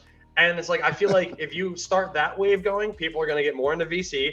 And then on top of that, you can start fixing pack odds again. You know what I mean? You make pack odds better, people are going to buy VC. That helps the creators, it helps the community, and the market isn't going to have 10 cards on it all freaking like year, Okay. So, okay. Can I have a lot of thoughts on this, because that's super interesting, Bio, because okay, again, disclosure, like I will never promote MT where I'm at right now, because I'm working with 2K, and that's like I don't desire to. I'm not saying never, because who knows, there could be a time when the world's coming to an end or something and I promote MT. Who knows? Just try to catch the bag before it goes down. Yeah. Exactly. So keep that in mind. But like, Bio, what you just said is like, so I've long thought, like before I was officially a partner with 2K, like maybe in the 2K20 era, I was, trying to think about like weigh the options, like of getting banned, Bio, like every other week versus, well, I might make $3,000 a week, right? Like there's some business decisions to be made there as a content creator where maybe that struggle is worth it. Something that I've always thought, and this is going to sound real high horsey of me, but I'm just going to say it, is like, I've always been hesitant to think about promoting MT, because I would feel so bad if and when like an 11-year-old that watches my video and sees me promoting a site then gets banned for using code J at checkout. Now, it's not my job to be everybody's parent, and maybe 11-year-olds, whatever, I'm not their parent. But like, it is this weird ethical, like these sites are what they are, and we all know. So that's always been one of the reasons why I'm like, well, I'd rather just work with 2K, because there you go. But then Bio, your idea, and that's been floated out. I know Henry, I don't think he'd mind me saying this, but like he's tried to push that a lot too with the 2K people, of having creator codes. As much as I love 2K and I work with them and I respect almost everybody there, am I going to feel better or worse about pushing code J for $66.99 or whatever it costs in your region for a 200K pack of VC, so I can get my cut and you can go pull nothing from packs? Like, am I going to feel better about that like, with an 11-year-old? I'm not. Don't stress about that though, Jay, because again, like that's the thing too. Like the 11-year-old that's blessed with mom and dad's credit card, that's like chalking up $100 every weekend on a new promo. That's not real likely. Like again, like 2K's targeting again, like kind of like some of the people that I've met like over the years, like in the community, that were on a Friday night, they're settling in and they're swiping their credit card without hesitation, right, on $100 and $200 of VC, because again, like that's their outlet. That's kind of like how they choose to kind of like spend their fun money, let's just call it, right? Sure, so yeah. And again, it's that's ultimately like, I mean, I think Bio, that's a great idea. I mean, I think that like, why isn't that offered up to creators, to kind of get everyone like a little wins, right? I mean, everyone wins. They're going to spend that money anyway. Like, so this is another issue that I'm going to be honest, and I can't, because I did sign an NDA about something, so I can't get into it. Like Jay, you already probably know kind of the stuff, but they do offer, a type of payment for whatever, and it's not like go out there and completely sell out be a sellout. It's nothing like that. No, it's not. Yeah. But it's like, again, when you're looking at it from two different sides, it's like, okay, you're telling me to do this, got it, and you're willing to pay me this. It's like, okay, so I have to do like this to get an amount, when I could like not do that and get paid 4 like, times that. Yeah, like I don't want to swear because but you get a lot more, So I'm like, it's just like, it's again, like Jay was saying, for a business decision, it's like, if you just gave creators that extra little bit of income, I'm not saying be like Madden, be like FIFA, be like MLB. Well, it doesn't really work on MLB, but I'm not saying be like them where, okay, let your creators promote this stuff and be, whatever. Like, because honestly, like if they did that, I legitimately like, I know, I mean, people are probably not going to believe this, whatever, but like, I don't even know if they did say, yeah, okay, go ahead and promote it. And then like, I would be okay, but the people buying it wouldn't be like, then I feel like I would have an ethical problem. You know what I mean? That's what that I would mean, be messed up. Yeah. Wait. So like, that's why, again, a fix to that is just to say, hey, you're a creator, here's a code. And again, I'm not saying give it to everybody. I'm not even saying I need one. I'm just saying like, guys that you already have signed, but that's what I'm saying. Like, but like how long you've been in the, you've been working with 2K for a while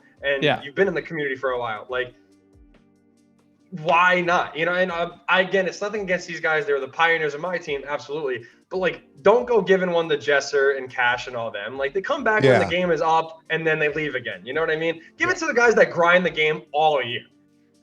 Like the Nick the Bulls fan and the Ambush kind of like debacle. Was that a few years ago? Oh my God, that was Jeremy Lin locker code. There you go, Jeremy Lin. Tanaka, what's your thoughts on all of this MT sites versus BC? Yeah, I don't have too much experience because I've only been playing the game for a couple of years, especially being a creator. It's my second year, so I don't have too much experience. MT promoting, I've obviously been hit up by a bunch of them. Obviously, I've always said no because I'm not trying to get banned because I'd rather just play the game and I don't have to deal with what Bio did. I know that was okay. not the only one getting banned out here. Like damn. No, I know, but I know even like JC and some guys I'm friends with, like they got banned a bunch of times. So for me, I think if they did, and obviously I probably wouldn't get a code, maybe down the road. But I think I do agree with Bio. I think the bigger creators like HB and Jay and people that are signed to 2K should definitely get creator codes, at least have the option to, have one. Maybe they won't take it, but yeah, I think they should all have an option at least. I do agree. Like, even if they put a clause in it for creators too, like we're like, okay, hey, we're gonna give you a code, we're gonna give you 5% every time people, use it, but you gotta open up like, a $10 every promo. Like even something like annoying like that, but fine. Like you're getting yours, I'm getting mine still. You know what I mean? So it's like, and you know what I mean? Like use like a pack opening video to promote your thing. You know what I mean? Be like, hey, odds are good. Check this out. Don't give me a fixed $10. Don't place a $10 in my outcome or my unopened packs and be like, oh, open this and pretend like you bought it and it's a pink dime in every pack. Like, no, I don't. You know what I mean? Just like. And just so people understand too, the offers from these MT brokers are ridiculous. Like they're, again, like I think like several $1,000s a week is like on the bottom end of kind of like some of the offers like that we had gotten, and it was one of those things where too, like every season too, I was like, like I'm like, that's a lot of money. Like I could use hard that. To turn it down. Like, like again, like I teach at a school where, like 80% of our student population is, like getting, free or reduced lunch, hot lunch. I mean, that's like money where I'm like, God, I could use that in my classroom. That would be amazing. And again, it was just like one of those things where like every season I'd like look at Pete and be like, what do you think? It's tempting. They don't mess about. They're really aggressive as well. It is like life-changing cash for some people, no question. There would have been a great irony about one of your videos starting with an MT promotion though, and then 30 minutes on Skype. We did that. No, we did that for shadymc.com. Make sure. Yeah, I do remember that. I actually remember that. Yeah, that's funny. It's funny though, like thinking about this whole conversation, it does feel a little bit like like a bunch of creators sitting around talking about their problems, where if I'm listening to this as someone who just likes 2K and plays the game, but whatever, I've seen some of Jay's and Bio's videos, but like good for them, like whatever. Like I don't think I would care about these creators' issues and how they're trying to decide whether to promote MT or not. But it's more like clearly people are using these sites and clearly people are buying packs. Like these are things that are happening. So I don't even think like if I had a code, I don't necessarily think I'd have people lining up to be like, oh, finally I get to use code J. I think a lot of people just wouldn't even care. but it's all these things. Like if folks are already doing these things, then it's That's like, what I mean, like realistically, it's just hard to stand in their way. I don't know. Yeah, I agree with what you're saying too, because it's like the only thing that, like I said, like, because realistically, again, I'll be honest, my friends do it every week. Like one of my friends bought a mill like 2 days ago or whatever, and got it in 10 minutes, good to go. And I'm like, Banhammer. Like, don't drop this is my point, right? Like, all right, JC130 TV on Twitch. Yeah, kidding. Don't ban them. Ban them for like a day. Anyway, but like my point is that like you could do it, like, you know what I mean? Like you can get, people are getting like a million MT for like $50, right? So it's like you spend $1 million, or you get $1 million MT for $50, or you spend $50 on a box and get nothing. And it's just like, again, now you're back to that thing where people are doing it. You very clearly know people are doing it, and you could tell they are, because again, you look at pack odds, they're terrible. You can't pull anything out of these packs with MT or VC. So you already know people are doing it. And again, like, yeah, like do you know what's banning. interesting?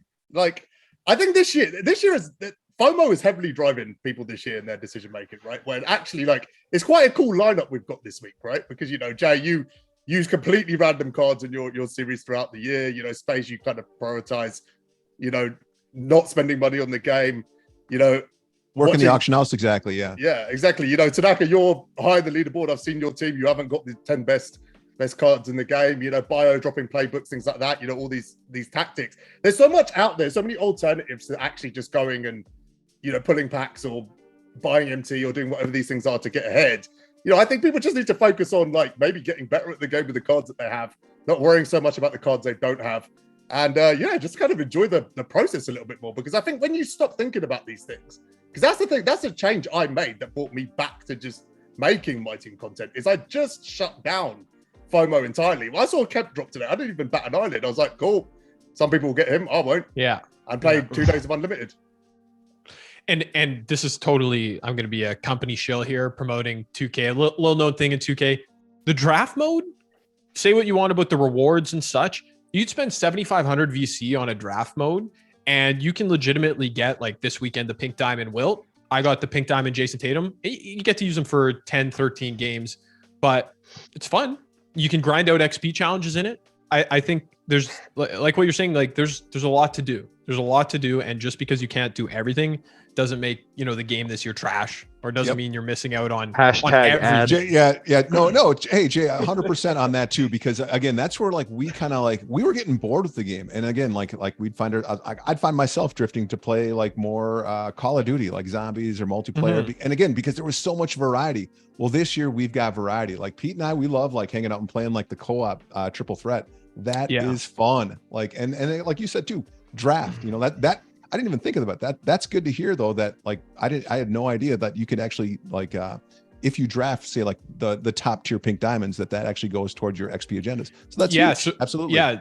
Like I'm very excited about this because I just put it together like over the last couple of days when I was XP grinding on my no money spent account. I've done a miraculous job. I haven't spent my pre-order bonus VC on that account yet. Somehow it's been burning a hole in my pocket. And I realized the other night I hopped into a draft and I had Tatum, and I was like, oh yeah, I won't be able to afford Tatum, but I can score 100 points in a few draft mode games. And then the following day, the new packs drop, and I thought 7,500 VC just sitting here.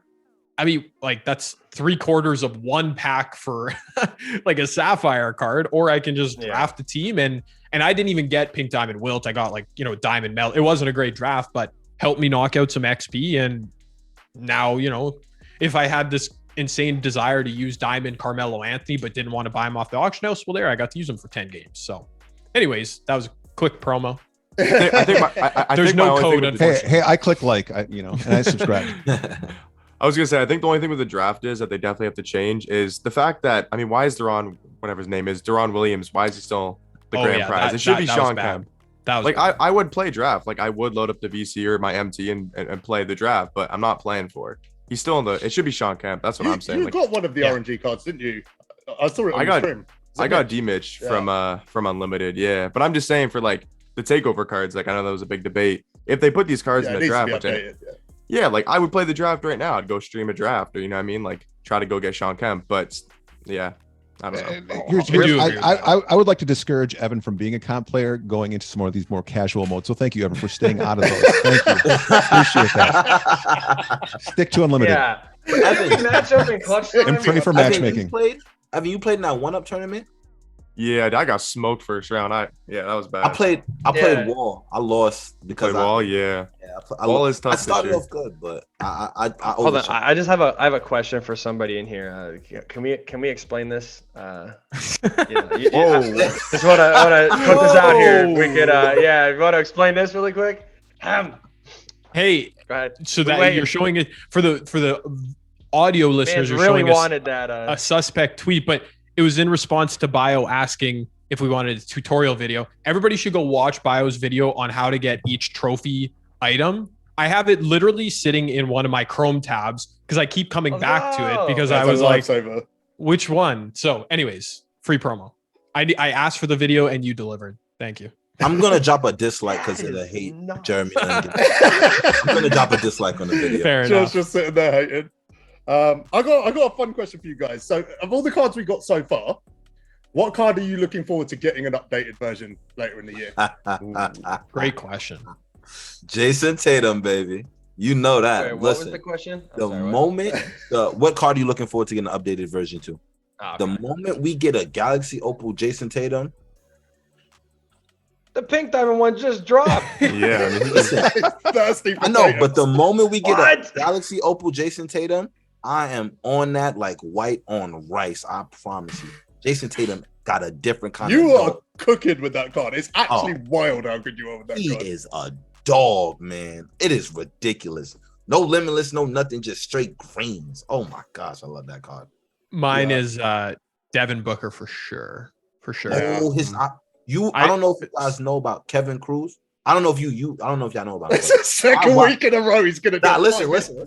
I heard the reason I like Tatum so much is because of his videos and like how to use him. Devin Booker, and y'all heard it here first, has the best step back jumper in this game. When he gets an update, use that card. Okay. You're gonna say Curry. Poole has the best step back. I'm not even saying this. That's step back is literally like I'm just saying. Watch Booker, man. I'm telling you, he got load up with Sapphire. I use that pre-order Booker. Okay. Yeah, he's still pretty good shooter. Yes. I'm excited for that. Also, this is a good. Sorry, I'm giving two, but Ruby Jeff Malone. Really? Yeah. Ooh. I'm gonna be honest with you. I agree with that. Oh, Jeff Malone. Jeff Malone, Jazz player. He's a season 1, volume 2. He's got. I think they're calling it the DeMar DeRozan base this year. But it feels like he's always a Trey Burke based card. Yeah, he's a team card, wasn't he, previous year? Yeah, I use him in free promo again in a draft mode. I was like, Jeff Malone, what's he about? Really nice. So, anyways, there's a deep cut for you. No, nice. I do agree with that. I had to grind out that like the 3 Jazz player win things or whatever. So I was doing on Triple Threat Online, and I used the Amethyst Stockton, the Sapphire Danielle Marshall, and that Jeff Malone. Hey, I'm not gonna lie, man, they can shoot. Like they're actually pretty easy to green with. So. Hot tip. I like Oladipo's jumper this year. I see that. I'm trying him in freestyle right now. That jump shot is, I like Oladipo this year. Oh, he's the only one. He's the only one. Him and DeMar are the only ones with the DeMar base. Anyways, highly recommend. Go try him out. Oladipo is good. I like how previous years Oladipo would always get a horrible jump shot, couldn't dribble, and even though he can't play the 1 this year, like to start off the year, I feel like they gave him a faster jump shot, more usable, and I'm looking forward to see him get an updated card, especially one that can play the 1. Yeah, for me, it's that Ruby Kawhi. I can't. Yeah, what happened to Kevin Love? Yeah, Pete loves that card. Yeah, Kevin Love. Like, has anyone got K Love? Yeah, I like that. I'm he's okay. He's pretty good. I know you got it, Jay. You said the wildest Jazz thing is the damn best with him. He over here pulling up in transition on a fast break, 6% greens. I'm like, who pulls up with Kevin Love? I would be mad if I'm playing Jazz and I'm like, he's pulling up with Kevin Love in transition. He's not making that. I'm using K Love like Luca last year. Like that's literally where I'm at now. Like I just pop with him and shoot every single time. He's unbelievable. If we get a K Love with some defense, he's going to be a problem. I do have a question for you guys too. How does everybody feel about shooting in this game? Because I don't know if it's a hot take for me, but I think it's perfect. Other than the fact that jump shot timings change on random, like I don't think it's random. It's not random. It's definitely not random. There's a reason to it. They said it too. Yeah. They said it. Yeah, Like, I know. They say this that applies to real basketball. every contest is gonna blah blah blah blah blah. Listen, I don't believe that because I've had the same shot wide open in the corner with me, and it happened literally today. Undribbled a wide open corner three. I took it 7 times in a row, and I promise you, it was 7 different timings on the same release. So today is different. This is one of the things I was going to bring up. Today is a different question. If you asked me this question today and 3 days ago, the servers are fried. Can I tell you something that happened today, guys? Like, so I don't know if you guys are having this, but you're getting like no response. It might just be an EU thing. I've seen DPT talking about it, but I'm getting no response. Like, I'll be wide open. It happens in this game. Absolutely. Yeah. Especially with iconing. It's like I sit there and I literally show my chat. I was doing this on screen. I was hitting the button and it wasn't popping up at all. And I'm like, am I crazy? Like, I think that's I lost a game today. I lost a game. I was down by 2. You can't write this. It's like a movie. I was down by 2. Ami Steph wide open in the corner with 4 seconds left on the shot clock. With takeover. Nothing. Yeah. That happens a lot. I didn't even get the shot off. It just ended. Dude, the amount of times that I've straight up ran out of bounds too, like I'll be spamming the button trying to go up with a dunk or something. My guy just runs straight down the tunnel. No, that happens. Like, wow. Even with your small forward, y'all have experienced that with your it's been in the game. It's been in the game for a while. Small forward glitch. Yeah. I dot the corner like just a missile straight to the corner. I'm wide open. I'm like, why aren't you shooting? Why aren't you shooting? Yeah. The defender gets right in my face. You shoot the shot. Don't shoot it now. Like, why would you? Oh my god! I don't know if any of you guys saw this yesterday. I was playing I was finishing up clutch time online, and I swear to you, I lost the game. That of course, I don't know what it is on Xbox. By the way, like Evan, I don't know if you deal with this. I swear, if I lose, it's an immediate DM. Calling me trash, but if I win every game, it's wager me right garbage. Now. You don't like that. I'm like, is your YouTube in your name? Is YouTube in your name? Yeah. People, I get those all the time. Their favorite line, the most iconic line. Post that on YouTube. Post that on YouTube. Yeah. What? Like, leave me alone. I'm playing cat. I lost the clutch time game though yesterday, and it was like I forget what happened or whatever. I was winning like 18-12. And in 3 straight possessions, I bricked the dunk. Like literally, I'm not joking. It was just brick, dunk, brick, dunk, brick. And I was like, tie game, whatever. So I get the ball, it's like 4 seconds left, something like that. And I'm running like on an angle, right? I'm sorry, it was 2 seconds left. And I was running on an angle, like literally trying to throw the ball, and nothing, just not throwing it. Of course, when my guy is behind somebody now, that's when my guy just other team catches it. But before that, I'm spamming the button, and I'm like, dude, he's not passing it. So I hit the button to call a timeout because I'm like, all right, he's not going to throw it in. Oh, that didn't register until he caught the ball. Then my guy runs up and auto fouls with 2 seconds left. So the guy got free throws won the game. And I'm like, all right, bro. I'm good. I'm good with this dude. Yeah, but he probably missed the free throws. So. Oh, no, I probably left. good. I didn't let him shoot it. I just left. Has anyone tried to set a free throw with Will? Yeah. Yeah, I have. I actually did today. Yeah. It's not that bad. It's not that bad. I didn't think it was that bad. That is literally a voice of a comp player. I cannot make really? that to save my life. Yeah, I'm still waiting to hear like what Evan is gonna like. What is he looking for as far as like next tier up? As far as what is that? Yeah, I was gonna give a really basic answer. It's just Amethyst LeBron. Okay. Yeah. Right. Oh yeah, I should. Nah, I mean I didn't use LeBron. It's a pretty basic answer because I mean like his jump shot, he hasn't got a good jump shot. Like at the start of 2K, he usually doesn't get good jumpers, and that Amethyst LeBron off the catch and shoot, I don't know. Like it just, I feel like I never missed the card. Yeah. So that next Giannis is gonna be hell. Oh yeah, that Giannis jumper. Oh yeah. Oh, like and it's right now. Slash and mash. Well, he can shoot pretty consistently with the Amethyst. Yeah, whatever we get next is gonna be rough. You said mash? I was gonna say Giannis is like the ultimate slash and mash. I mean, it's just. I don't he slash. He can shoot a little bit, yeah.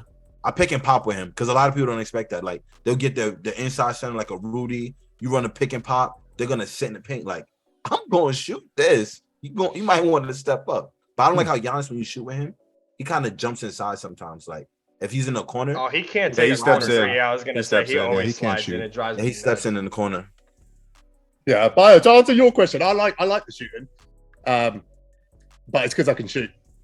I was gonna say that's my thing is that like I get it every streamer. People are like, yo, how could you green? Blah blah blah. And I'm like, I don't think it's that hard because like I like what they did in the sense where it's not, you can't just muscle memory it anymore. You know what I mean? Where you like in 2K like 20 especially, I could close my eyes and green half the time. Like it was just if you knew what animation you caught it in, like it's an easy green every time. You know what I mean? Same thing last year and 2K21 on next gen, it was just greens left and right, like because it was really easy. This year, this year, I feel like it literally is just, if you look at the hands, like you can green any shot. You know what I mean? Like, I feel like if you just kind of pay attention to when they go up with it, if you just look for like that peak, you just, it's a green every time. For me, it's different. It's straight muscle memory. Like I done shot, because like the player that I green with the most is Jason Tatum. And it's because I started using his card from his Ruby. I feel like I've got enough reps in where like I could take any shot with him. And like if I miss, that's on me. Like it's straight muscle. Well, I do agree with that, but I'm more talking like picking up new cards, like you know what I mean, like that first jump shot you take. Like I feel like it's still easy to green because in previous years, if you knew the base that they had, you're greening it because it doesn't matter. They could have the Kevin Duckworth upper, it doesn't matter. Like he could fling it with one hand, but if it had that base, like you know what it is to green, so it doesn't matter, you know. Right. See, I feel like I'm like sleepwalking into a disaster with shooting. That's what I feel right now. Like I've got my shot timing on early, right? And you guys might have seen it, but Mike Wang tweeted last week that the best shot timing is very late. And it's been bothering me ever since. Wait, I don't know. That'll make sense. Yeah. That'll make sense to me. I don't understand. Like, I can't get a shot off. I'm very late. So there's two reasons why I think he said that. There's two conclusions I've come to. The first one is obviously the longer you hold it down, the longer you've got to bail out, right? Once the animation is complete, you know, you can't bail out anymore. So immediately I was like, there's mechanics within the mechanic. And the longer you hold it, the more time you've got it. And then I thought about endgame comps. And I was like, that release is going to be so fast on early. Like, you're literally going to have to tap the button. I don't know if you're going to get any time to register an animation. Yeah. It's going to be hell. Yeah, like that Robert Ory already.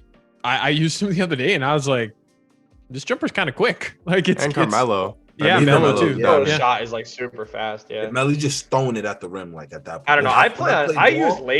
I use late because I didn't even know you could change it at first. And I played like a ton of games and I'm like, okay, now like I'm used to shooting on late. So I'm like, I'm not about to switch it and just start shooting, you know, late shots every single time now, you know? So. But I think I'll be able to adjust though when endgame cut. Cause like, if you're saying you got to just tap the button, I feel like people will be able to adjust. Cause I feel like they don't just jump us right into very quick jumpers. Like right now, everything's normal. Next season, I believe normal. But I think season 3 is when we get the quick jumpers. And then we get the very quick. I think like if we follow the pacing of the game, I think for the most part, everything would be fine. And the only person who has a quick jump shot, to my knowledge, I believe, is Ja Morant, his pink. Kyle Korver, baby. Oh, Korver too. Korver. I played against Korver today. Shut him down. With Jeremy Lin, I'm sure. No. Wait, and his pick and fade, to be honest. He wasn't guarding the ball. He actually did. He did shut him down. Have you guys got any issues with the gameplay at the moment? Is there anything you want to change? Mashing got to stop, man. That is so no. Mashing and rim running is too rewarding.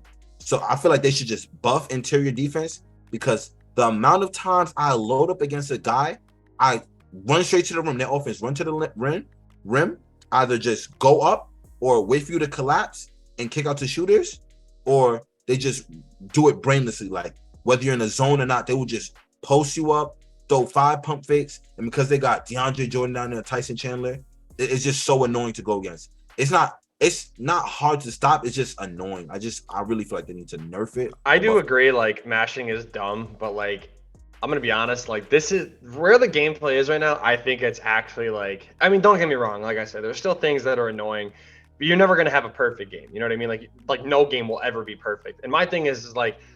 I mean, when you think about coding for a video game, it's a bunch of, you know, it's you got to think of that as like a chain, right? It's all linked together, you know. So if you're gonna say, okay, we need to buff interior defense, like they have to basically take a chain or like take a link, you know, take it out, fix or do whatever, and then put it back in. But when they take that out, you know, something else is gonna probably break somewhere. So you kind of have to think like, is this the gameplay I want all year, or am I gonna take a chance?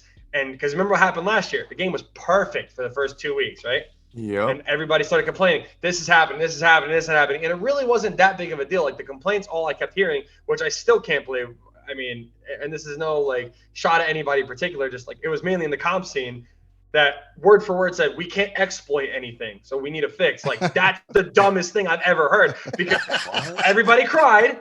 They touched the game, and then what happened? Now the triple deck corners are running from here all the way to Narnia for no reason, so they're leaving. Then you have like unlimited games where everybody's just crashing left and right. People are running down the court for no reason. Like, and it's like, okay, and then they try to fix that. Well, then they fix that. Well, now again, mashing became a thing at that point, I think, where okay, now the paint was either you got blocked, or it was just 100% smothered layup. Like, there was no in between. And then same thing happening where shooting got messed up. This year. They're definitely still crying this year. They're crying about dribbling. And honestly, I have no problem with dribbling. I swear to you, dribbling is so much easier than... I'm going to be honest. And again, like every year and whatever, I say this on my streams all the time too. And again, this is not to be disrespectful towards anybody or whatever, but I feel like if you're, obviously like every year we see the same kind of comp guys, and it's because they're obviously good at the game. You know what I mean? Like it's the same reason why like I'm able to play every year. I'm not going to consider myself comp, but like I'm not bad. I don't try when I play online most of the time, and I still win almost every game I play. Whatever. Like my point is that like I don't sweat is what I'm trying to say. You know what I mean? And it's like I'm good every year because it's easy. I don't know. I've been playing it so long that you pick up what works in the game, what doesn't. So like. I feel like the people that are saying like, oh, we need 99 everything cards, we need this, like Wilt needs to have a 3-ball. No, we don't. Like, if you can't win with bad cards, like, I'm not trying to be that guy, but you're not good then. You know what I mean? Like, I don't know. I feel like this year, just dropped the. I love season one. I always love playing in season one. I feel like if you play up to date in season one, if you could be good in season one, you will be good rest of the year. Because as the cards get better, exactly what I'm saying. Like, I'm agreeing with you. I'm 100%. You see, like the June demons come out when those 99 dark matter start coming out. Oh, I could take anybody on. Oh yeah, I'm tough. Oh, I could do that. Yeah, you're running a full court press with a Kareem PG card. Like, what am I hearing? Like you know what I mean? You're 100% right to be honest. Like most, like the last 2 years, I haven't played the game at the start of it. Like I played it, but I haven't like played it. If you know what I mean, I haven't thrown myself into it. And last year, I felt like I got good at the game in like March or April, but I started playing properly around December. If you start the year out and you actually put effort into getting better, learning, watching videos, watching COD players, like I'm always in a stream watching someone who's better than me play the game. Like you can pick it up. Like, how do you guys feel about a lot of the community? What they do is they like, again, you watch, say like Ty and Splash wager each other, right? Or, like whatever, right?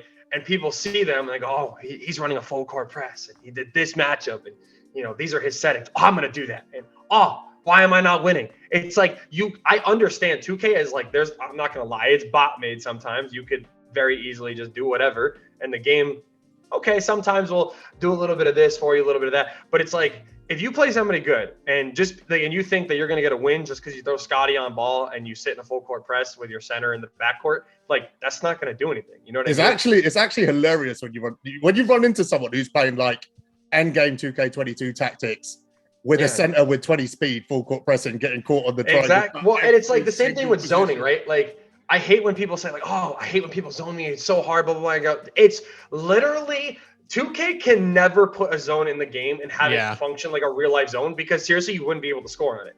And it's not because like, I don't care how good you are. If it ran like a realistic zone and the zone moved with the ball, like, you know what I mean? Like it would literally, you would never get a shot up, And especially with zone delay being a thing. So like, what I don't understand is when people complain about a zone, they're like, dude, the two at the top, if you drive on an angle, like right through them, the corners are forcibly, even if you click on, forcibly drop down. So like, they can only use her one side, you know what I mean? So you do that, just throw it to the other side, and then boom, like you're gonna have a wide open corner three every time.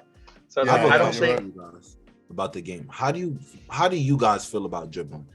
Like, how do you guys feel about dribbling this year? I don't have any issues with it. I don't even dribble like that, and I can still dribble in this game. So like I mean, the pullback is still a thing. You could still do it's not as good as it was in 21, but the explosive behind the back can still get you open. It's like. You can't just run the same cheesy move. You know what I mean? Like you can't just run up Curry slide and be like, oh, I'm not open. Like it's not, you know what I mean? It's got progressively like harder, right? Because like 21 we had, like on current jump we had the speed burst, which was basically just an exploit. Once you figured it out, you were going to win most games. I don't know how people thought 21 was a good game, like on current. Oh, it was the worst. I don't know. Like it was the worst. 22, I think, like, you know, we had the transcript, we had things like that. I think this year we're gonna figure it out, and that's the thing. It will get figured out. We're only three weeks in. People will figure it out. Yeah. Man. Hey. All right, guys. We're approaching 2 hours. I got one final question for all of you. Let's start with Jay. What's your overall thoughts on 23 at this stage? Yeah, I always feel like I'm the worst person to ask because by virtue of like what I do and the fact that I'm able to play 2K every year, post videos about it, like I'm gonna play the game regardless. So like whenever people ask me like, oh, what do I think of the game this year? Is it good? Should I buy it? It's like I never know what to answer because I'm like, yeah, like if you like basketball, if you play video games, I don't see why you wouldn't buy it. And it's the same thing when it's like, oh, what's your like rank 2Ks since 2K15? I never know what to say because I'm like, I play all of them and yeah, they're probably not as good year over year, every single one, but I always find things to enjoy about it. And specifically being in MyTeam, like I think this is a great year for the MyTeam mode. Obviously, we've discussed a lot of things that are, you know, iffy. Elgin Baylor sucks. You know, these takeover grinds are kind of crazy, but I also think like they've tried. Like I just appreciate that as a company, they try in some stuff. You know, like we can agree that it's not all working, but the trophy cases, the way they're releasing cards into packs, the players in the token market, giving us hundreds of tokens. Like I just appreciate the mix up. It feels like a bit more fresh of a mode. Like I didn't really offer much there in our conversation about gameplay, but I feel like it's every single year, the same things frustrate me to no end with gameplay. And it might be a result of me not being that great at the game. I don't know, but yeah, overall, like I really like 2K23 and I'm not very impartial because I said the same thing about 2K22. So there you go. There's my spiel. I agree with everything you said. Yeah, to be honest. Yeah. Bio, you want to go next? What's your overall thoughts, Ben? Nah. I honestly I agree with most of what he's saying. I mean, like this game, I feel like again, you're never gonna have a perfect game. So with how they're rewarding people, I think you definitely get rewarded MT wise, token wise, player wise in this game for literally just playing. The people that say it's pay to win, I don't think that that's a thing at all. I think this is one of the best years to be no money spent because you do get so rewarded. I mean, and again, no game is ever going to be perfect. So you have issues here and there, but like Jay said, I get the same question every time I stream when people are like, oh, where do you rank this game? Or, you know, should I buy it? And I'm like, you know, I think that this could be one of the best 2Ks ever if they fixed some like the infinite loading screen thing, you know, error codes, me getting losses countless times for people quitting. Like if they fix some of these minor errors without having to actually touch gameplay, like I think that this could actually be a really good year. And as far as what's it called? As far as like, you know, where I would rank it or whatever, like I always tell people the same thing. I'm like, it's your opinion. You know what I mean? It's like, it's how you view it. It shouldn't be based on me, you know? So I think if you play this game for fun, and I think if you use cards that you like using, you know, like I know Pool's not the best, like all jokes aside, I know he's not the best trophy card, but like, I like using Pool. Pool finally got a good card. You know, they gave him a good jump shot. He has his player model and everything. So it's like, why not? I'm going to have fun with him. I'm gonna score with them, and it's more rewarding, I feel like, to play with cards you enjoy, and it's like that's why the game I think is actually pretty good because I am having fun versus trying to sweat every game like my life depends on it, you know. And I'm going through, I'm streaming, and it's fun, you know. So I think it's actually a pretty good game. I think, you know, little issues, but it's pretty good. Fair. I should probably touch on one of the things you spoke about. So for the third time, I've been told by someone at 2K that the quit issue is still their priority. I think it's a tricky fix. I don't know. I'm assuming it's a very complicated issue because they have been working on it. The token and token market and the quit issue were the top two priorities they've had. They've resolved one of them, which is a huge W. We haven't mentioned that yet. Everyone got their token packs, but I know they're trying to resolve that quit issue now. Absolutely, and I think one of the things too is that with 2K support getting hacked the way it did, and a lot of stuff like going up, like I don't think people even give them enough credit, especially like Sam, like Six-Man Sam, how much he's been putting in like effort to communicate with everybody, not just tweeting out random things, but like responding to tweets, responding to DMs. Like they've been actually doing a really good job this year. And like, yeah, people need to understand that Sam doesn't need to. Yeah, Sam's a solid citizen. Yeah, exactly. He's a top bloke. you know what I mean? Like they don't have to respond to people like Mike Wang, Mitchell, like all of them, all those guys, like they don't have to go out of their way to basically be like, yeah, okay, like, we're working on it, blah, blah, blah, blah, blah. Like they could just kind of give those generic answers, but like they have been putting in more effort trying to, get people to understand different things. And again, like they're human beings, they're going to make mistakes. The game's never going to be perfect. I think people just need to realize that like they're trying to do like better each day. You know what I mean? Yeah, sometimes it's bad execution, but they are trying. Like, I agree 100%. Yeah. There. Like, you can see the intention all the time. Tanaka, what you said? What's your thoughts on the game this year so far? I think the best thing they could have done for the mode is what Jacob was asking for a lot, and just rehauling the entire mode. Whether it's the trophy cases, the how you don't get a certain card for a game mode like unlimited, clutch time online. I wasn't the biggest fan of it at the start of the year. Like I was like, I'm really going to play all these modes for, a takeover card that you can get from every single game mode. It didn't make sense to me at the start, but now that we've got more into the game, I'm kind of understanding they're mainly focusing it around the trophy cases, which I think is different. You might like it, you might not like it, but I think it's better than just being repetitive every single year. Because I mean, the past, I don't know how many 2Ks we got level 40. There's a card for unlimited. There's a card for, T2 offline. There's now clutch time online, clutch time offline. It would have been kind of just boring, in my opinion, if, it was just the same cards, like one for clutch time, one for all these different modes. So going over content, I think they've done a good job with it so far. I'm really not the biggest fan of the promo drops where we're only getting, 7 new players, 6 new players, and having 3 of the same card, like the Pink Diamond Will, Diamond Ults, and Amethyst. I do think that's a cool concept because you get a budget player for the budget players. You got kind of mid tier, and then the Pink Diamond. So I don't mind that. I just wish we got more Sapphires and Rubies and just some other lower tier cards, and just make the promos 12, 13, 15 man ones. So that's my only complaint with the content side of things. And the gameplay, I mean, like Jazz was saying, we've all said like Unlimited is really fun to play this year, and it hasn't been in the past, I don't know how many 2Ks, at least for me. So I think it's a fun experience, maybe not for the casual that doesn't like the shooting, but I think shooting is fine for me. And I think overall, I think the gameplay is pretty good compared to past years. That's what I'd say. Sweet. Nice. All right, Josh. My opinion on the game this year, I love it. Like I said, the only complaint for me, I just can't stand mashing, but honestly, I could live with it because of how easy shooting is for me. And I love the fact that I rarely see whites go in, but I love the fact that like if you don't green, like you're not making anything. Like that has been one of my biggest issues with like 2K, and the fact that they got that and they're actually sticking with it from what I see is just definitely a huge W for me. So overall, I do like the game. Cool. I'll give my opinion quickly before I throw it to Space, but I think it's just going to age really well. I keep saying this every week. I think the game's just going to age really, really well. I think if you are struggling now, as time goes on, you will get better. You will adapt. The cards will get better. Everything. I think all the issues that we've had, all the struggles with gameplay, should be fixed just naturally through cards evolving.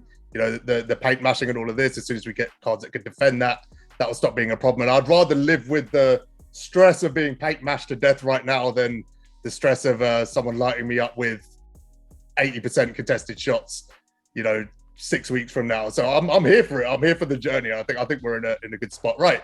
Before I throw to Space, can we all just recognize the W that Space is on this call just for a second? Nice. We haven't touched on it. So I'm going to ask you 2 questions. One is like, what's your thoughts on the game? And 2, when's your first video coming out? Well, I want to do a collab with all you guys. Let's do like an all-star team up or something, right? So yeah. Let's first do it. video. There you go. Remember all-star team up? That was always good fun. No, we honestly that like server would be awful. Yeah, Jazz just can't host. Jazz just can't. I was gonna say. All-Star Team Up was like YMCA basketball, like when like Pete was like in 1st, 2nd grade, and it was like this little amoeba of like kids running like from like hoop to hoop back and forth. Anyways, well, whatever.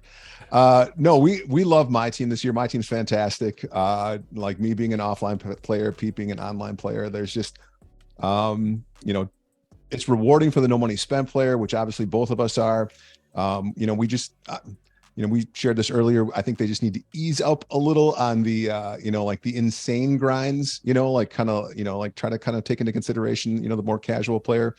And then, just, we love the variety of game modes, like we also talked about. And then for me, who's been an XP agenda hater for all these years since this has been out, just because that also, made it feel like a full-time job. This year it really feels like you can kind of like casually go about your XP agenda grinding. Cause like right now I'm like one tier away from getting Pippin, which is just, to me, it's like, I can't believe it, cause again, like before, like when they first introduced the whole XP agenda grinding, I remember it was like, get 40 steals with a deer and fox, for 150 XP, right when they first released it. So how much that has changed. So we're just enjoying it.